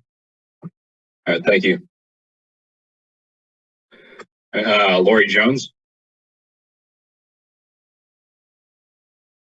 Good evening. Thank you very much. I found some inconsistencies with the project descriptions that Albert, the project manager, put online and versus what Emily provided in her presentation. Emily said that there were going to be only 60 parking spaces, but the project description that Albert uploaded says 66 parking. So I'd like to, some clarification on that. Also, how many of them will be considered for handicap, and then which ones, how many are going to be considered for basically free spaces for the residents? The zoning description that was uploaded to the website also has something very concerning. We keep talking about 2 3-story buildings, but the zoning description that Albert provided said 1 3-story building and 1 4-story building. My question is, why are we zoning for a 4-story building when we're not planning one? And the next thing was on the 127,000. I agree. I've expressed this previously. I feel that the city of Vacaville has a issue with signing contracts before they've done all of their homework. And I think this is the ramification of that. I want to know what the city is going to be doing to make sure that something like this doesn't happen again, that we are going to investigate any type of development or zoning that we're going to be requiring prior to signing a contract with the developer, so that we're not paying for another 127,000 for a mistake. But I do want to say, and I should have said it at the beginning, to the city council, to the mayor, to everyone, thank you very much for listening to us. We were very concerned about the previous development. We are very happy with the idea of having senior housing. I do want to find out too if we are going to be looking at if they are still planning on, or if there's any way that we can make sure that Housing First is not part of this development. We were not told about it previously, and I just want to make sure that that we have complete transparency. But thank you for listening to us and making this senior housing. Thank you. Emily or somebody from the developer, if you'd like to answer some of those questions that she presented. Yes, thank you very much. Thank you, Ms. Jones and Vice Mayor. First, to the description, I'm sure Albert or Aaron Morris with the planning department are on the line, but I would say as far as the description that is online with the planning department and what you're looking at this evening, there are likely discrepancies because the prior submitted project to the planning department is still online pending approval this evening, where that information can be updated, and community neighborhood meeting notices will be sent out shortly if approved. So that would be my short answer. And then this project, and again, Eden Housing, correct me if I'm misspeaking, but this project is not intended to be a Housing First project. And ensuring that, you know, we don't enter into contracts without doing additional due diligence.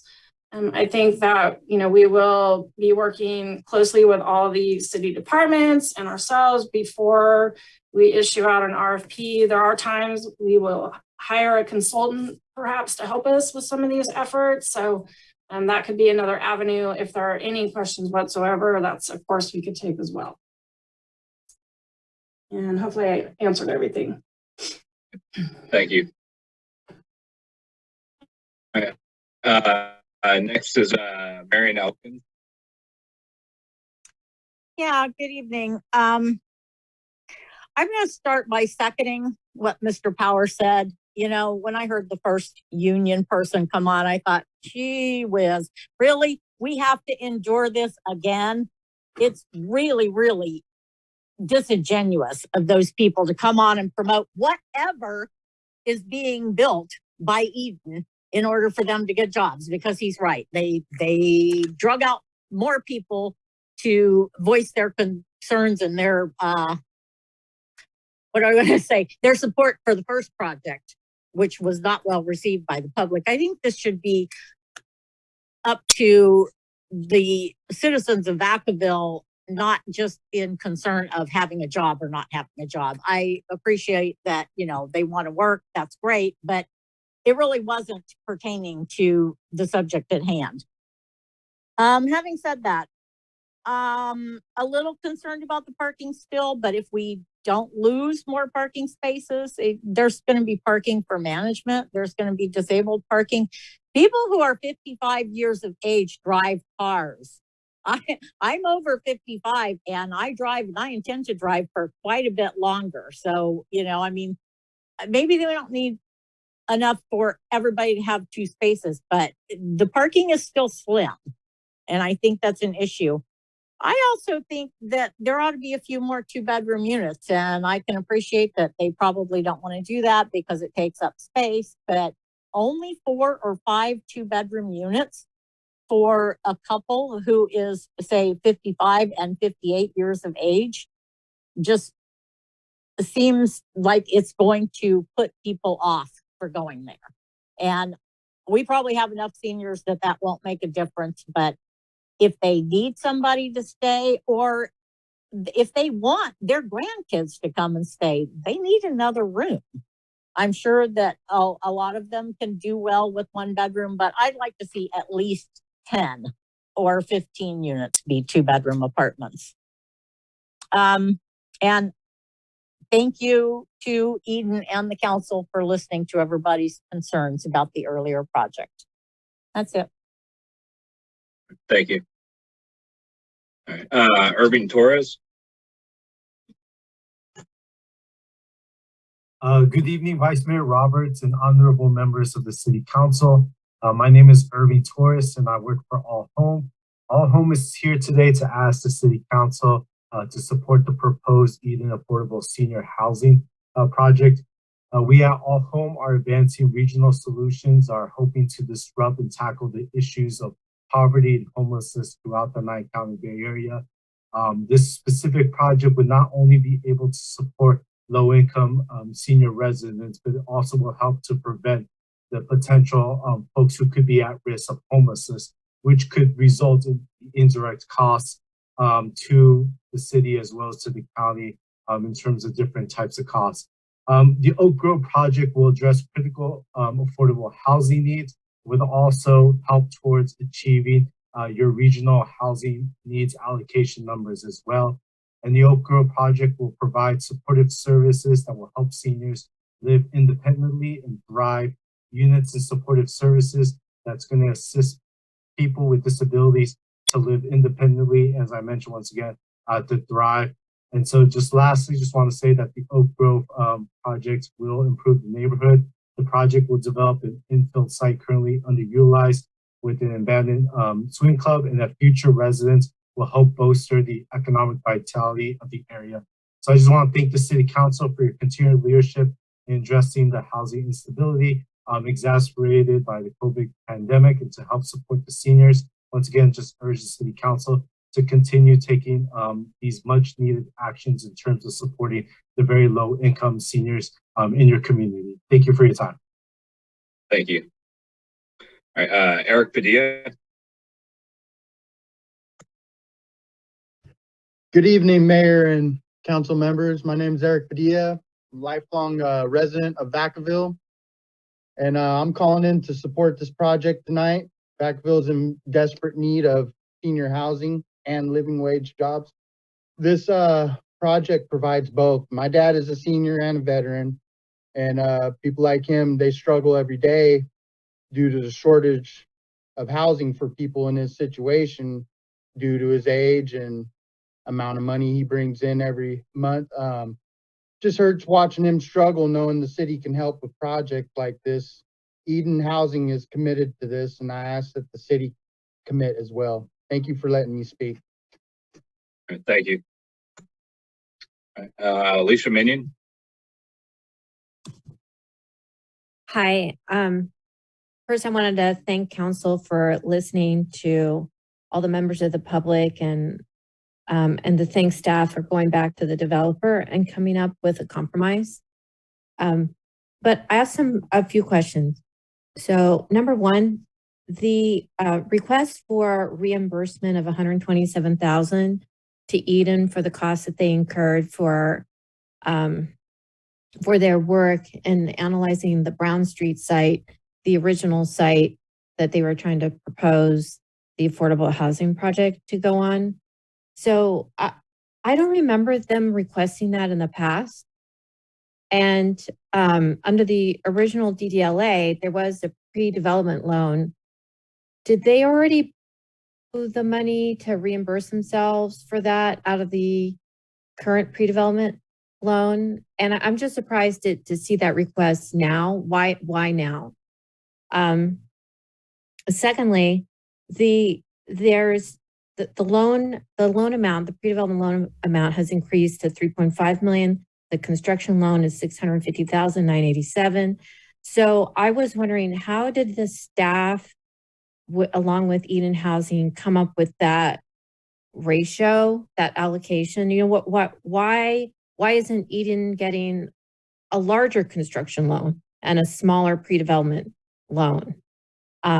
So I'm wondering what was the basis for coming up with 3.5 million for pre-development component and then 650,000 for construction. And then also there's some figures listed regarding cost of construction. One of them is a $5,027,611 developer fee. Now I compare this to the Pony Express site because that's 60 units too. And their developer fee is around 1.5 million. So I'm curious what is comprised of the developer fee.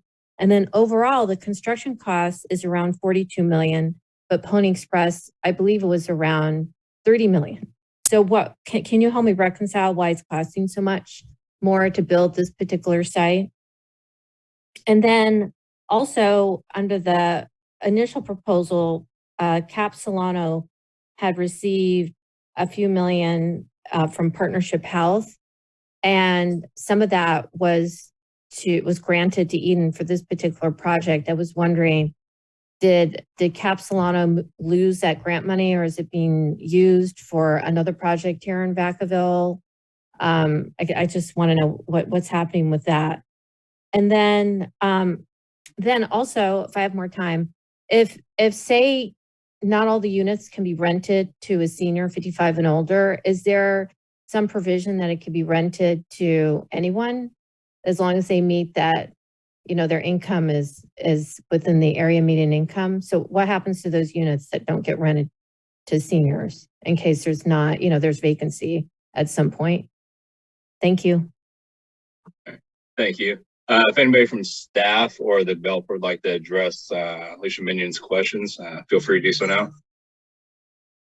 Yes, this is Emily Cantu, the Housing and Community Services Director. I'll take a piece and maybe ask Eden to take a piece. The question about the reimbursement for the Brown Street, that's a really good question. Why now? That was a really good question. Thank you for asking. So the costs expended are third-party costs and not Eden staff time that they did spend working with us, looking into the Brown Street and putting apartments there. At that time, there was no request for pre-development money from the city.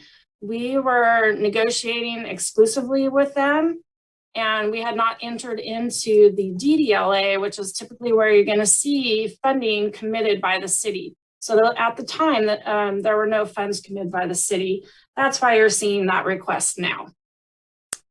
And the Cap Solano funds are, as I mentioned in my presentation in the staff report, they're no longer included in this project.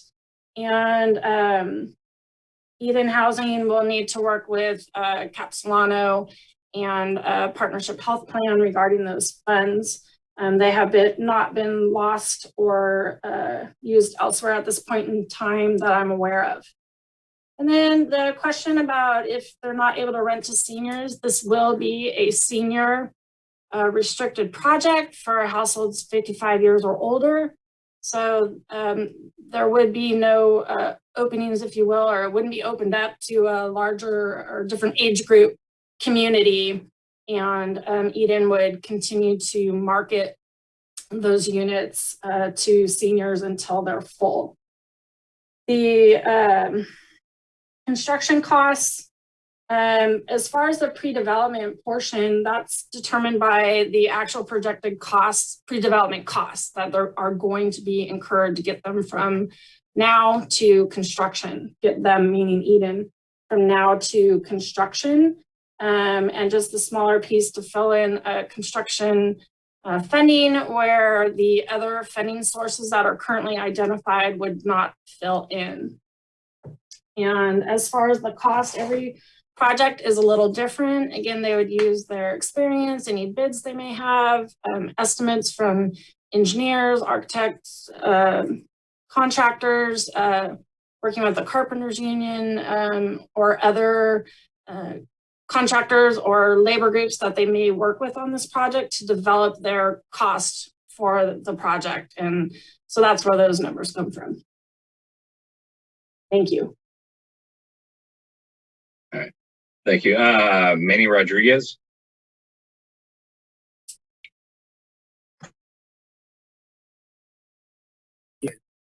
Me. Yeah, we can hear you. Go ahead. Damn it. I had it. They got me again. And I was looking at this computer. Hold on. Let me try again. Hold on. We can hear you. Can you hear me? I'm sorry. We can I hear was you. tripping. I'm not that good at this stuff. Sorry. I'm a senior here too. Go ahead. Okay. Thank you. Thank you guys all for your the information. I'm new in town here and I appreciate all the stuff I heard tonight. I'm a carpenter of over 41 years, a union carpenter in the Bay Area, and it's nice to hear. I'm calling in favor of the Easing Eden Housing Senior Living Project. I'm a new resident in Vacaville, and with all my years as a carpenter, I think it's really important to have good partners in construction. I've worked with many affordable housing and nonprofits through all my years. And I've turned the key to let a lot of new people move in. And it's a great thing to move into a city that's looking towards this, and all the people talking about getting grant money and all the different options you guys are doing. It's just really, it really made me feel good tonight. And I look forward to learning more about the city of Vacaville and trying to participate any way I can. I think Eden's a good housing partner and we should support them. I'm asking for the council to support them and move this project along. And I will continue to follow along with the further information that you guys are going to provide. I like the one person who said that they were going to get the information out to all the residents. I think that's really important that people understand what's going on in our city here, including me, a new resident. So thank you all for the information you had to share tonight. And I look forward to being more involved with it. Thank you. Thank you. Nicole Betancourt. Hi, can you hear me? Yes, we can hear you. Go ahead. Perfect. Hi, I just wanted to say that I'm also in support of the Eden Housing Project.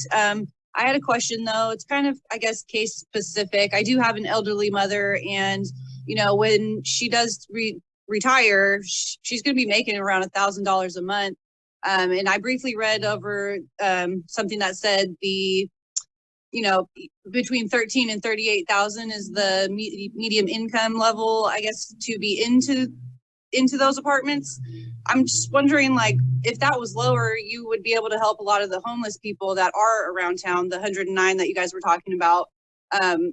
What happens if you don't make enough money to get into a place like that? How do we help those people? That's kind of what I guess I'm asking. I am for the project, however, but I just wonder, like, will my mom be able to even get in there? Will she qualify? And that's it. Thank you. Thank you. Yeah, if anybody from the developer has any comment on that question, feel free to jump in. Hi, this is Liebenshaw representing Eden Housing. Happy to answer that question. And then if you would like, I can go back and answer a couple questions of earlier participants that didn't yet get answered. In terms of Nicole Betancourt's question about her elderly mother and the income of about $1,000 a month after retirement, all of these units we are seeking project-based Section 8 to support. So then whatever the seniors' income, they would only be paying 30% of their actual income. So she would certainly qualify and also be supported with that project-based Section 8 voucher, assuming that we are granted that by the city. Awesome, thank you. And would you like me to go back and address earlier questions, or whenever's appropriate is fine? We can wait till after we get to the council members. They may have similar questions that, well, you'll be able to answer as well. Terrific. All right, go ahead and open it for phone number ending in 264.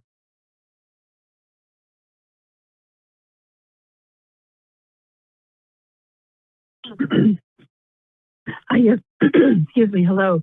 Hi, my name is Edith Thomas. I'm the director of Connections for Life, and we provide support to people with significant disabilities. Our offices are in Vacaville, but we support people throughout Solano County. And my first question is, I thought that this project was for 65 and over. Maybe that can get answered later. But I am in very strong support of this project. Finding accessible housing for seniors and for people with disabilities is a real challenge in our community. And this project, I've reviewed quite a bit of it, and I really feel that it's a positive, it will be a positive addition. And the supports that they'll offer to the people that are living there will be very positive. You know, the other pieces that come along with these kinds of projects are other accessible resources that are nearby. And so I'm hoping that the city will take some of those things into consideration. I know that there's a grocery store that hopefully will be opening at some point in the near future that's not so far. But the bus routes and access to other community resources, especially for seniors, you know, that's something to improve their quality of life and create integration. It's really important. So that's all I have to say. Thank you. All right, looks like we have no other callers for public comment. So I just want to thank everybody for taking the time out of their day to call in, and go ahead and close public comment and open it up to council members. I'm sorry, is it for Stockton? Yes. Oh, okay. Thank you, Vice Mayor. So I can't help it. I'm, in addition to being a parent, I'm a sergeant with the sheriff's office, and I pay very, very, very close attention to words. One of the things that I heard said earlier is that this is not intended to be a housing first project. I certainly like the project as proposed today in relation to what came before us last time. But what assurances do we have that later down the road, this isn't going to turn into the project that we initially didn't like?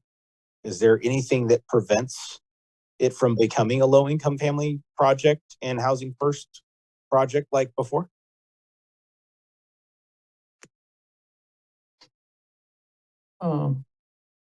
This is Emily, the Housing Community Services Director. And I would say at this time, you know, in order to comply with state law, we would need to be careful about and look into denying or restricting housing first. And that is why I did use the word that it's not intended. So the project presented us is not intended to provide housing first. So the city can proceed with a non-housing first project. But I will defer to the developer, to Eden Housing, to further answer about housing first and that project, if they're available to take that. Yeah, this is James Coles with Mosaic for Eden Housing, working with Lieben on the project. So when we enter into financing agreements, there are regulatory agreements that restrict rent and also restrict the type of tenants for senior housing that will be rented to. So at the time we enter into those agreements, there are certain provisions about the housing being set aside for seniors. So, and that happens prior to start of construction. I don't know if anyone else on the Eden staff has anything to add to that. So can it change down the road? Only with the approval of the city. This is Levin speaking. We have in the package a form of regulatory agreement drafted by, I believe, the city's attorney and with negotiated with us that specifies that it would be for senior population and 50% in AMI and below, as Emily presented. That is what is in the document that we are seeking approval for tonight. Okay, and again, I'm sorry, I can't help myself with the devil's in the details, right? When you say it's up to the city, are you referring to staff or would it go back before council? Emily, I don't know if you want to address that, but I believe if we were to change the existing DDLA, it would require an act of council. Emily? Yes, I would agree. If the project were going to request a change from not being a housing first project to a housing first project, staff would certainly want to bring that before council for consideration. Okay. Perfect. Thank you. Councilmember Ritchie. Thanks so much, staff and the team for Eden Housing. I have to agree with Councilman Stockton, devil's in the details. Those were my questions also. I picked up on that word. I want to make sure that that was something that if we approve this project, first and foremost, I really appreciate all the community engagement and Eden Housing for going back and making the changes that we needed. Bringing senior housing to a part of Vacaville that is not there for low-income senior housing, it's great. But I was just really worried about that, the little devil in the detail of not being indefinite and the possibility to open up empty units for someone that is housing first and 55 and older to fit into that place. So I really appreciate that clarification.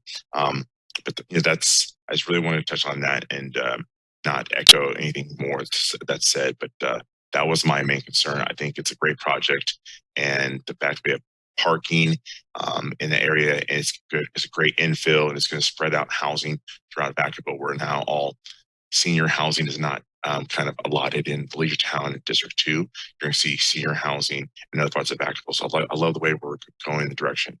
So thank you so much, and I really appreciate the opportunity to report. Thank you.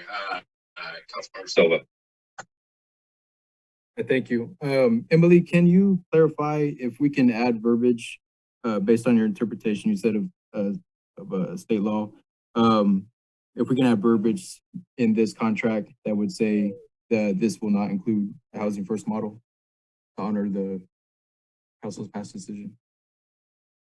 Yeah, thank you for the question. I don't have an answer to that this evening because I did not look into it. It wasn't part of our negotiation or a discussion with our attorneys. So I would definitely want to touch base with our attorneys before I could answer that question. But we can certainly do so. Okay. Okay. So then my other question is, I don't see anything within the attachments, and please correct me or direct me if I'm wrong. The justification for the 127. I see that it was at no fault of Eden, but I don't see something itemized to justify the cost. Oh, thank you. Yes, sorry. I did not include the invoices and receipts, et cetera, that was submitted to staff. So I apologize for that, and I'd be happy to share that. But that number is supported by the request that staff received, that the invoices and receipts towards the Brown Street work added up to that figure. Okay. Another comment was made about handicap parking. I will say to the public that with some other requests on handicap parking, I do want to give credit to Emily and staff of where she worked with the landlords and management to actually put in handicap parking. So there is a process in place to work with with the partners to ensure that the current residents' needs are reasonably met on that specific piece. I know we can always talk about the quantity of parking. Sorry, one more thing. So I do notice it in the attachment, it does, sorry, I'm trying to find the page, bear with me. So in there, it does specify that this is supposed to be for housing. Actually, it's back up top on, I think it's page 2 of the attachment of affordable senior restricted housing. Is that the same? So to me, I think that satisfies that. But the question I have is, are those seniors allowed to have younger residents with them? So let's say, for example, maybe it's just kind of what I grew up around, but a lot of grandparents take care of kids, grandkids. Is that something that would be allowed?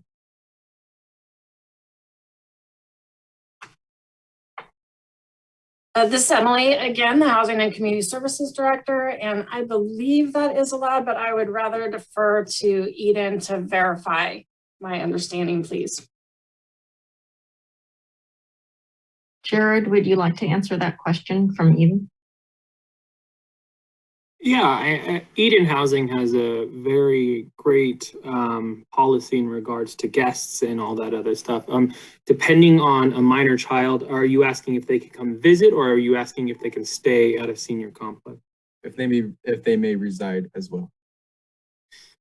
That's something that we would definitely have to look into within tax credit and their regulations. Kind of like Levin said and Emily said, we have a stack of regulations that we have to follow, making sure that we are abiding by those laws and those funding laws that we have.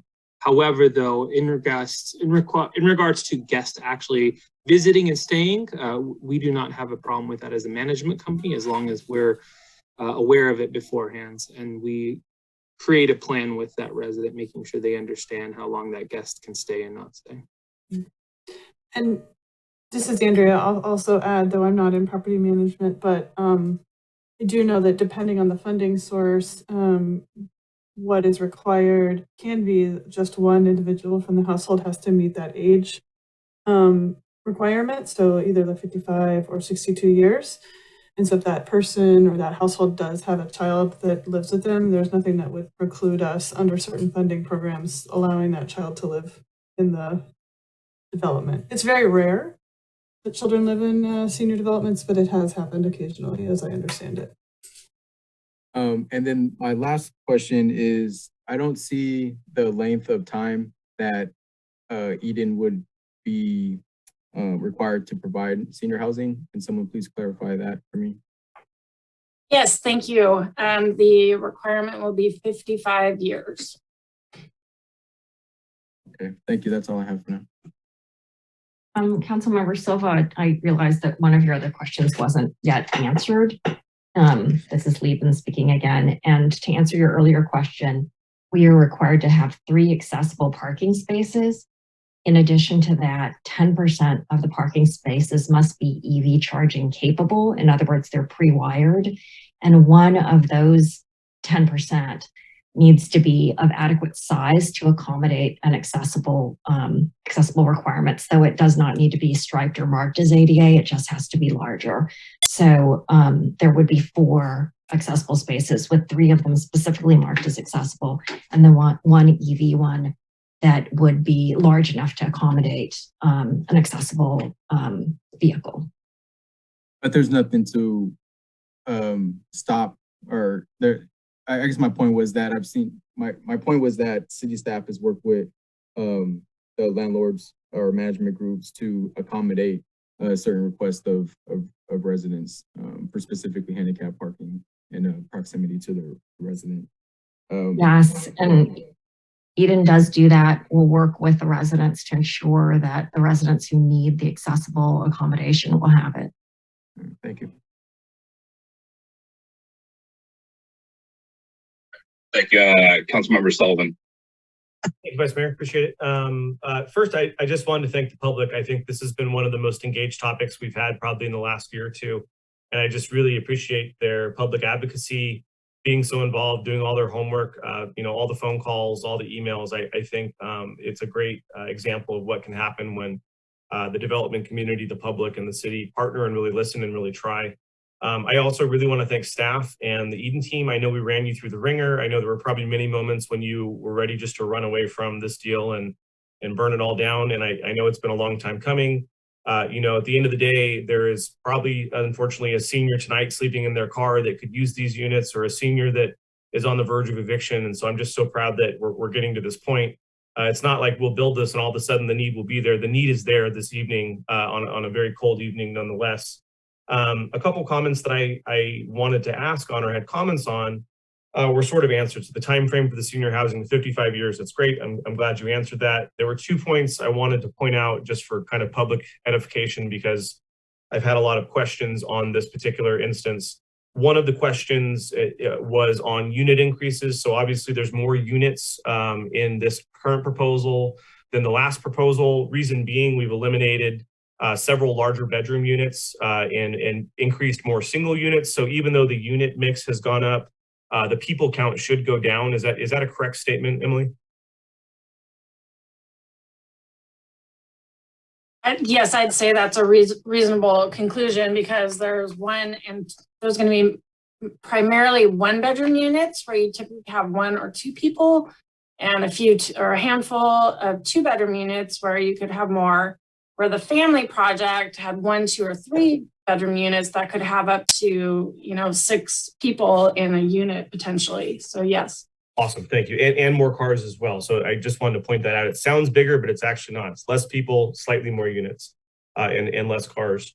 The second piece was the height piece. There's been lots of conversations about the height piece, and I wanted to thank Georgianne and the staff that did their homework and did their research. There are a couple of very tall buildings in the area, and I think just to put things in context and at the scale there, so the commercial building across the street is actually 30 feet high. It's the 30-foot maximum height, so it's 30 feet, just to remember. The food fair building kitty corner is 30 foot at max height. It is 22 feet on average, but 30 foot at max height. So again, that big crest there goes out to the 30-foot mark. And then Trinity Church, which is right, kind of butt ends the other end of the Maples complex, has a max height of 35 foot 3 inches. And it's, the main crest is about 30 feet on average. From what I'm told, the Oak Grove project on average will be 36 feet tall, with the highest height on some of the crests. It's the ridge roof element. And I believe we selected that for the design to really kind of fit in better in the neighborhood, not look so modern, would be 45 feet. So the bulk of the building, or the average height of the building, really is about 6 feet higher than the building across the street. It's about the same height as the church down the street, and a few feet, taller than the max height of the food fair building. There will be some higher peaks, but again, we're talking 6 to 8, 10 feet difference. And I know a 3-4 story building can be concerning. But again, the max height there is fairly comparable to 4 of the huge key landmarks in the surrounding neighborhood. So, I mean, for me, that kind of makes sense, and it made me feel a little better, but I wanted to put that public because several people were asking questions about it. I think one of the hardest challenges being on council so far, 2 of my key priorities really have been housing, especially for seniors and families that need missing middle housing or low income housing, and really balancing living wage jobs. Vacaville has this economy of service industry with minimum wage, no benefit jobs. Anytime we can get living wage jobs, we can get the trades in here, especially local trades workers that live here in Vacaville, is a huge win. And it's so hard to balance building affordable housing and those living wage jobs, because it's just hard with the cost. You just don't have the cost tools like we talked about in the housing presentation earlier to really make these things pencil. And so I'm just very proud of everyone's effort on this. It's a win-win. We've got some great living wage jobs here locally, hopefully for local folks that are swinging the hammers and building the housing. And also, as one caller mentioned, housing that they can afford to live in if they're seniors or they're retired trades folks. And so I just think it's a really good end product, and I'm very happy kind of where we're heading, and hopefully council will vote tonight.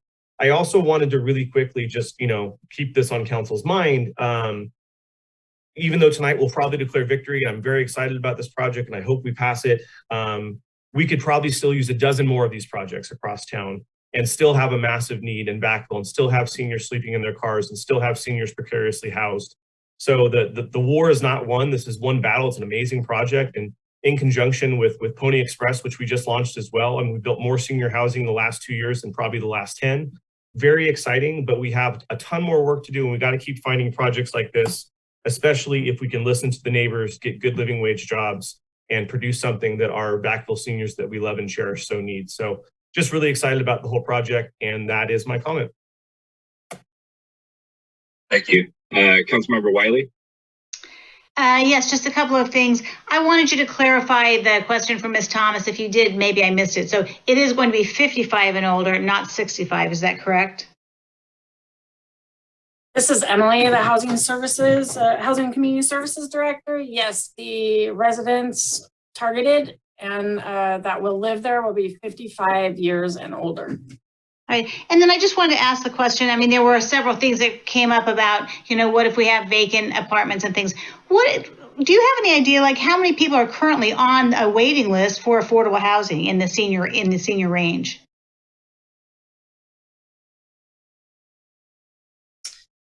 This is Emily again.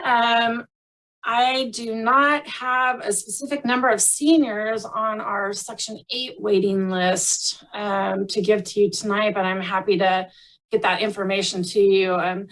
As far as need for the housing, as far as vacancy rates for senior housing, they've, over the last few years of our department's studies of vacancy rates, they've been at zero. There's zero vacancy. So if that's kind of where your question is headed. Right. That's my question exactly. I mean, I feel like we won't have a vacancy or trying to fill units because there's so many people that are 55 and over and low income that are in need that this will soon be, there's not going to be vacancy. There's going to be a waiting list for these apartments. The other thing I wanted to point out was on page 19 of 49 of the attachment, and page 5 of the actual presentation, it has a section that says the assumed household size. And for a studio, they have one person. For a 1-bedroom, they have 2 people. And for a 2-bedroom, they have 3 people. So if the assumed household size for a 1-bedroom is 2, it seems that there might be a grandparent and a child who are occupying that. And, from teaching and working in the schools before, I do know there are a lot of young kids who have a grandparent as their sole person responsible for them. So in the literature, the attachment, it says the assumed household size for a 1-bedroom is 2. So I just wanted to point that out. And then the other thing that hasn't come up, but I just wanted to say it was a question that I had asked and got follow-up. Thank you from our assistant city manager. I asked about the trees, and because this project is a little bit different than the prior project, they will be able to save more of the trees that are on that property. So I just wanted to let other people know that that was also a plus for this project, and I'm supporting it. Thank you. Thank you. Councilmember Ritchie. Yeah, I was just wanting to kind of move and really excited to actually motion to approve the project so we get this thing rock and rolling as things start building. This is Stockton, I second. If I go ahead with the roll call vote then. Can I make an amendment? Can I motion to make an amendment? Go ahead, Councilmember Silva. Can you please, Emily, can you just please provide an email at some point that includes justification for the $127,000 loan? I heard what you said, just please email it back out to us. That's all. That's my motion. Councilmember Sullivan? Yes. Councilmember Stockton? Yes. Councilmember Ritchie? Yes. Councilmember Silva? I have I guess a clarification. Is Melinda there? Yes, I am. So since I'm motioned, does that require a second, or we're just can I just change that to a request? So I guess it's being handled as a request, and it sounds like Emily will get back to you on that one. All right, thank you. Yes. My vote is yes. Thank you. Councilmember Wiley? Yes. Vice Mayor Roberts? Yes. Okay. And that concludes item 9B. If we can get a hold of the mayor and get him back on the line. We'll take care of that.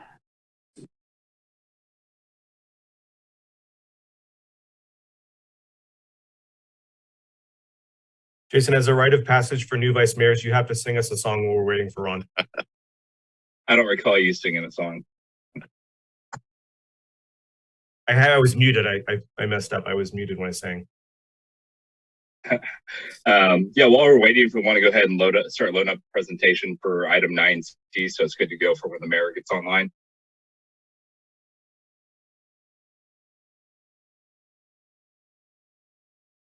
Okay, I am back. We are moving on to item 9C. Mrs. Assistant City Manager, are you going to start this off, or are we going straight to the fire chief? We can go straight to the fire chief. All right, Chief Conception, go ahead, sir. Good evening, Mayor, Vice Mayor, Council members. I'm going to try to be quick tonight. Next slide, please, Crystal. Latest numbers as far as COVID is concerned in California going way up. As you probably heard on the news, we're over 6 million cases in the state of California total now. It's an increase of 1.2 million cases just in the last month since our last meeting. Deaths are at 76,564, an addition of 1,860.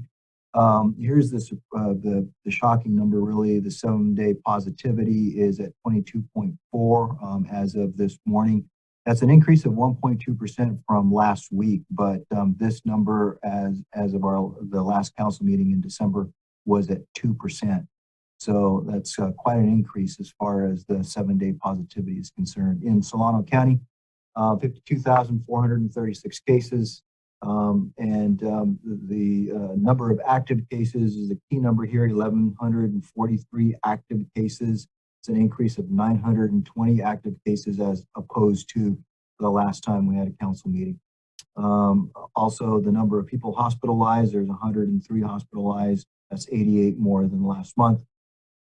Number that I believe you requested be added to this presentation. There's 30% ICU availability. From what I recall, I don't have the numbers from last month, but they were hovering about 50% of ICU availability. So there is a little bit less ICU availability now than there was last month. 22 additional deaths in the last month, up to 361.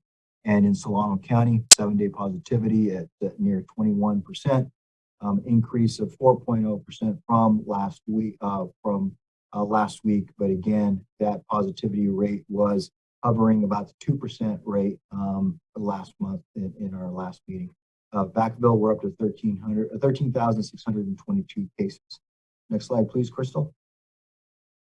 Nationwide, the Delta variant, really, as we know, was what we thought was highly contagious and impacting both unvaccinated and vaccinated people, has been overtaken by the Omicron variant. That is now the CDC variant of concern. In mid-December, it overtook the Delta variant as the dominant variant in the United States.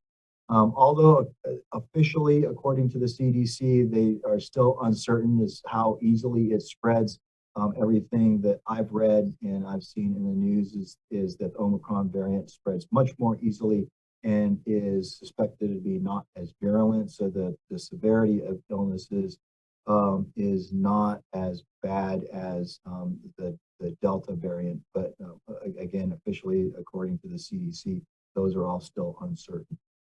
As far as the state is concerned, the state of emergency remains in effect. Back in December 15th, they had imposed or implemented a indoor mask mandate that was supposed to last until January 15th. I think a couple of days ago that was extended to February 15th because of the widespread of the Omicron variant. In the county, as I mentioned, we have 1,143 active cases. That's quite a bit more than the 100 and so active cases that we had just a month ago. We moved up a tier, unfortunately, instead of moving down a tier. We're now in the high tier according to CDC. In Vacaville, we did make the decision because of the amount of positive cases that we had among city staff and in the community. We did close City Hall to walk-in business, and we're encouraging everyone to do as much business as they can online, and those services that can't be accomplished online, that they're done, that they have to set an appointment. As many city staff as possible are working remotely right now to try to curb the spread of Omicron. And then just as a reminder, the mask mandate is in place for inside city facilities until the county is in moderate. So now we've got 2 tiers to go rather than just the 1 tier before we get there. Next slide, please, Crystal.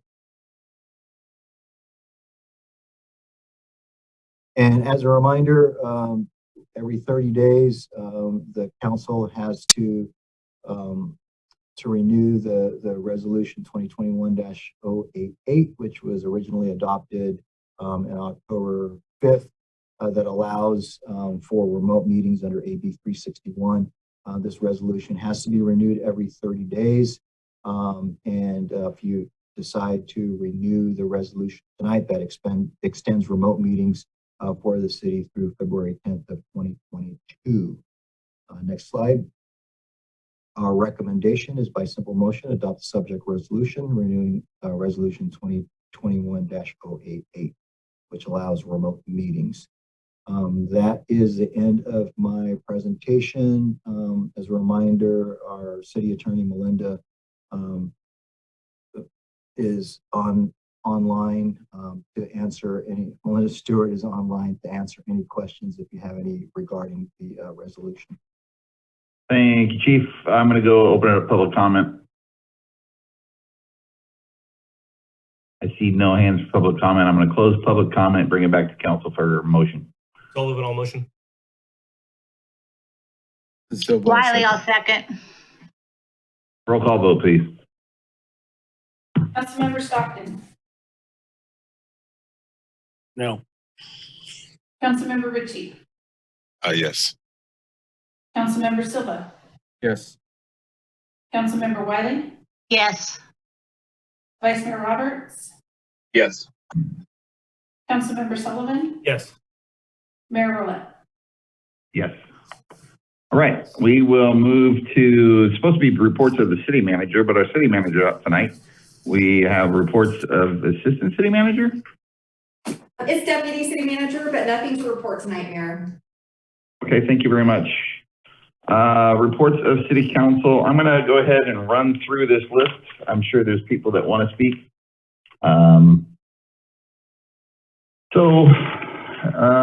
For the assignments, most of them are going to stay standard. However, we do have a new council member, so I wanted to put him on a few. So let's just start with the top. ABAG will still consider Wiley and Silva. ABAG, Executive Board, Wilson, I don't even think these are ours. Excuse me. These are outside of our jurisdiction. City of Vacaville Audit Review Board, I'm going to have it Sullivan and Ritchie. Page 2, I have League of California Cities, that's everybody. Play for All Task Force, I'm going to appoint Ritchie. Solano 4Cs, it's the mayor. Solano County Mayor's Committee, obviously the mayor. Water Agency, the mayor and the vice mayor. Solano Economic, the mayor. Page 3, we have the STA is the mayor and the vice mayor. Solano Water Authority, mayor and vice mayor. Travis Community Consortium. We have Roberts is going to stay on that. TRAF, we have Roberts, and I'm going to appoint Wiley. Vacaville, Dixon, Greenbelt, I'm going to put Stockton and Ritchie on that one. Vacaville, Fairfield, I'm going to put Roberts and Wiley on that. And page 4, the mayor stays on the museum board. Sullivan and Stockton will stay on the homeless 2x2, although it looks like it's temporarily suspended. The 3x3 Vacaville Unified and the city, that'd be Silva, Sullivan, and Stockton. The Travis School District in Vacaville would be Wiley and Roberts. And the Yellow Solano Air Quality will be Wiley and Silva. And with that, I'm going to run to Councilmember Stockton. You have your hand up. Go ahead, sir. My hand was raised for council comments. I forgot we were doing this, so I'll pass. Hold off. No, those are my appointments. Do we need city manager? Do we need to motion or is that just isn't that just appointment? Yes, we need a motion. Okay, I'll make a motion. Does anyone second it? I'll second. Stockton will second. As long as everybody is good with it. Roll call vote, please. I have a question first. Can I ask my question first? Sure, absolutely. I'm sorry. I don't see your hand up. Well, at the beginning of this meeting, you talked about committee, the Vacaville Manufacturing Group. And so I'd never heard of that before. So, I mean, how come some committees are on here and some committees aren't? Or are there other committees like the Vacaville Manufacturing Group that are not assigned on this that I might not be aware of? So I just wanted to ask that question before we voted on this. I'm going to go to Thornbrew. Michelle, do you want to answer that? I'm not aware of any council members on that committee. Okay. Well, I thought the mayor, you said you were on it, right? I'm sorry, go ahead. So you said you were on that committee, isn't that correct, the mayor? The Vacaville Manufacturing Group? No, I'm not on that. I just went to the first meeting and thanked them for participating, but no, I am not on that. Oh, okay. Well, that answers the question then. So it's not a committee that you serve on. It's just a committee that council members aren't on. Okay. All right. Right. Well, then that answers the question. So these committees on the list are the only ones that council members are part of the committee. Yes, ma'am. Okay. And thank you very much. And I will say that Roberts and I are on the one for Travis, and it is still has not really gotten underway, but I appreciate being left on there so that we have the leeway to be able to do that, because I have worked with, the principals and the superintendent some to try to establish a more formal committee. So thank you. Fantastic. Roll call, please. Councilmember Silva? Yes. Councilmember Wiley? Yes. Vice Mayor Roberts? Yes. Councilmember Sullivan? Yes. Councilmember Stockton? Yes. Councilmember Ritchie? Yes. Mayor Roulette? Yes. Okay. We'll start with Councilmember Stockton. And Councilmember Stockton, thank you for participating all the way through tonight. I know you're in a lot of pain, so thank you. Thank you, Mayor. I wanted to kind of end with my council comments with something kind of inspiring and extremely positive. As Councilwoman Wiley just mentioned, she's part of the Travis Unified School District. And I just wanted to, remind folks that Travis Unified School District covers not only Travis Air Force Base, the city of Fairfield, but it also covers the city of Vacaville. And I wanted to take this this time at the end of our meeting to really celebrate the Vanden High School's football team and their incredible season this year. Vanden football has had a challenging year and a half. Before last spring season, two of their beloved coaches passed away. During the spring season, one of their student athletes and captains of the football team, Daniel Hughes, was tragically killed on Easter Sunday. The Vikings dedicated this season to the memory of their coaches, Michael Belk and Dan Gardner, as well as student athlete Daniel Hughes. And boy, did they honor their legacies.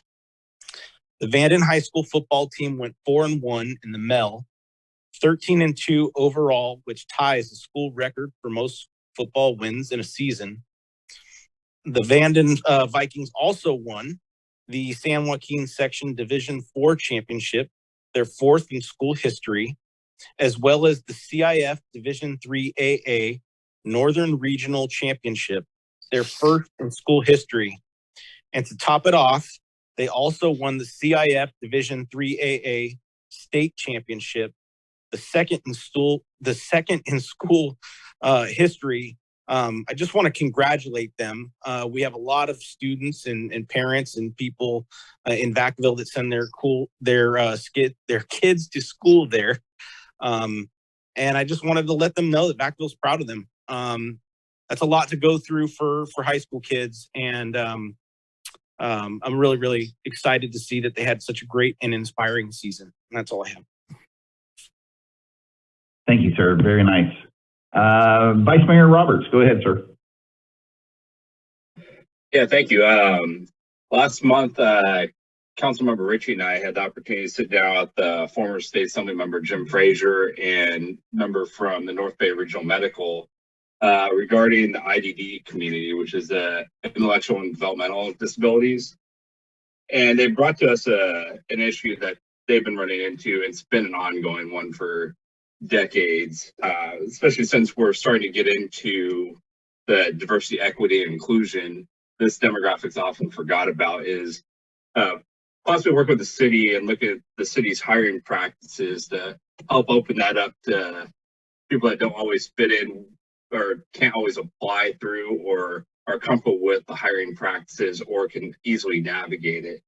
So yeah, I'd just like the city to look at their current hiring practices and maybe reach out to North Bay Regional, and they have lists of people that can do a bunch of different jobs that are really high functioning, but may not make it through the traditional application interview process.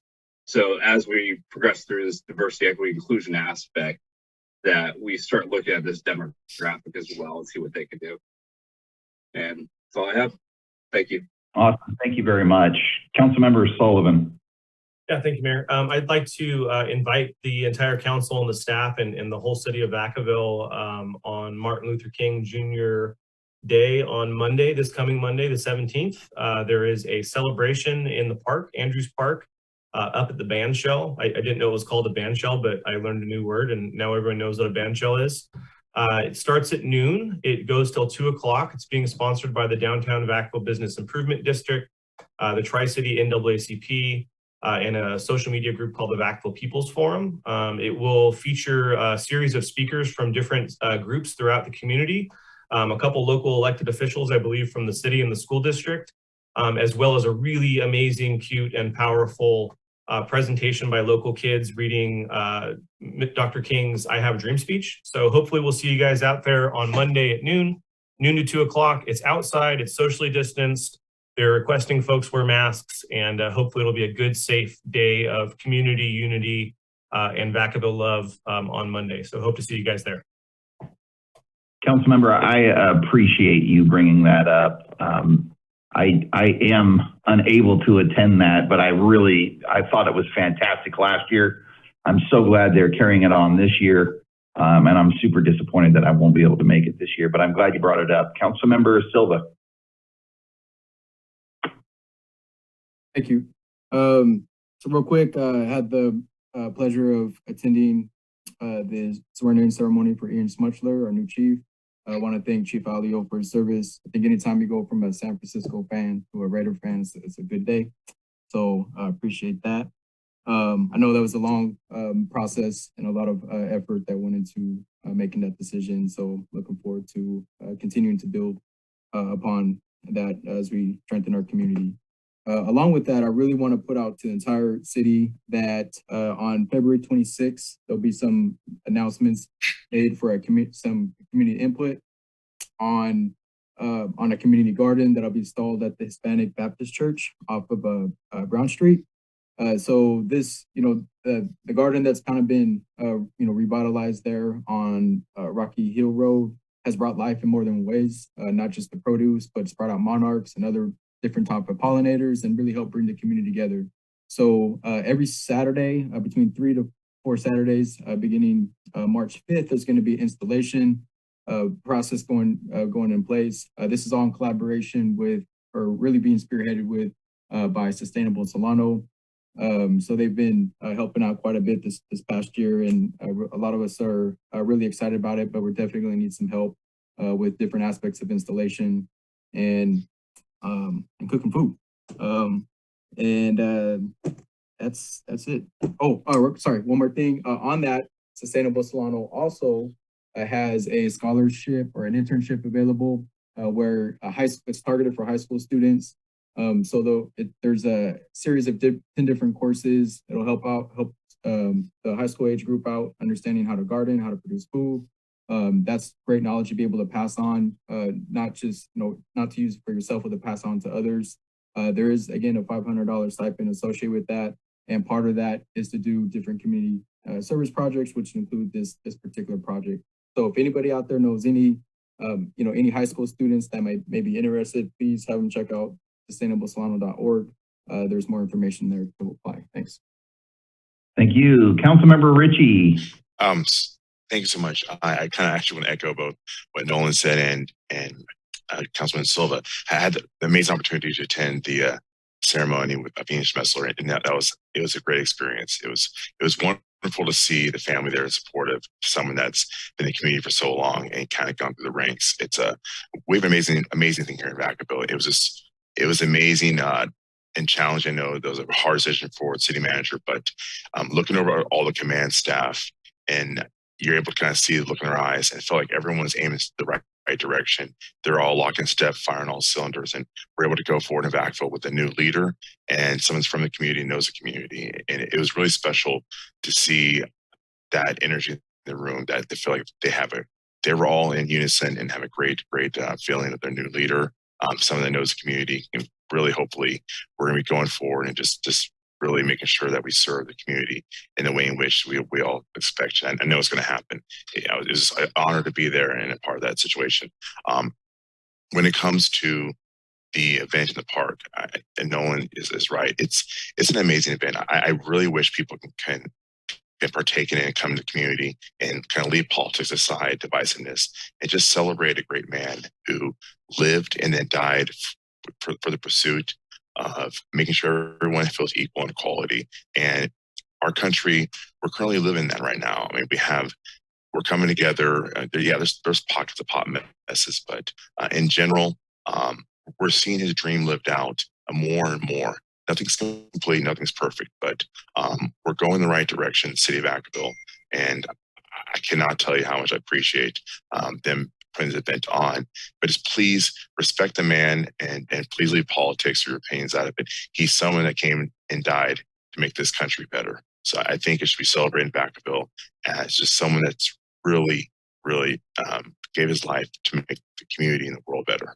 So I'm just passionate about both what happened at Ian Smelser's event and the MLK event. So thank you so much. Thank you. Councilmember Wiley.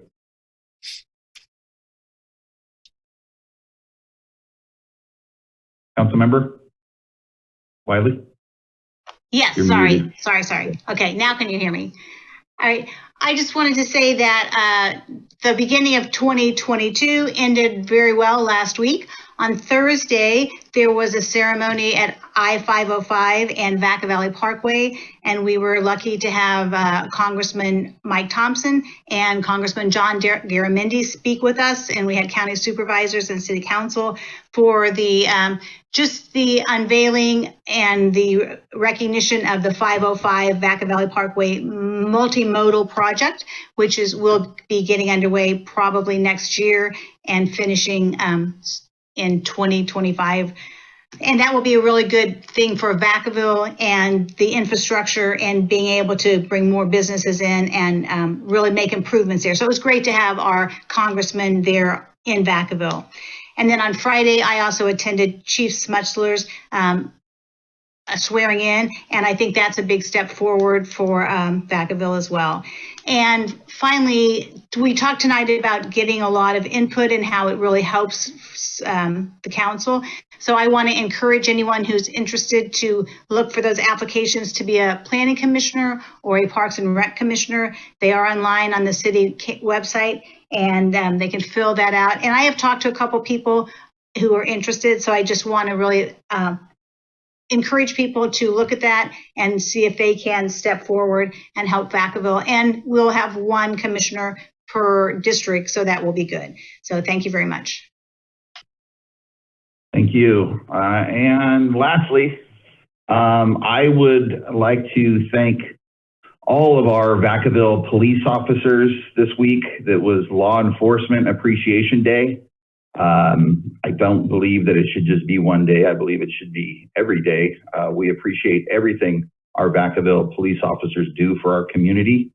And I will be giving them a proclamation, giving the POA a proclamation for everything they do for keeping the community safe and putting their lives on the line every day for us to make sure that we have a great community. So thank you very much for everything you do. And on top of that, yes, I was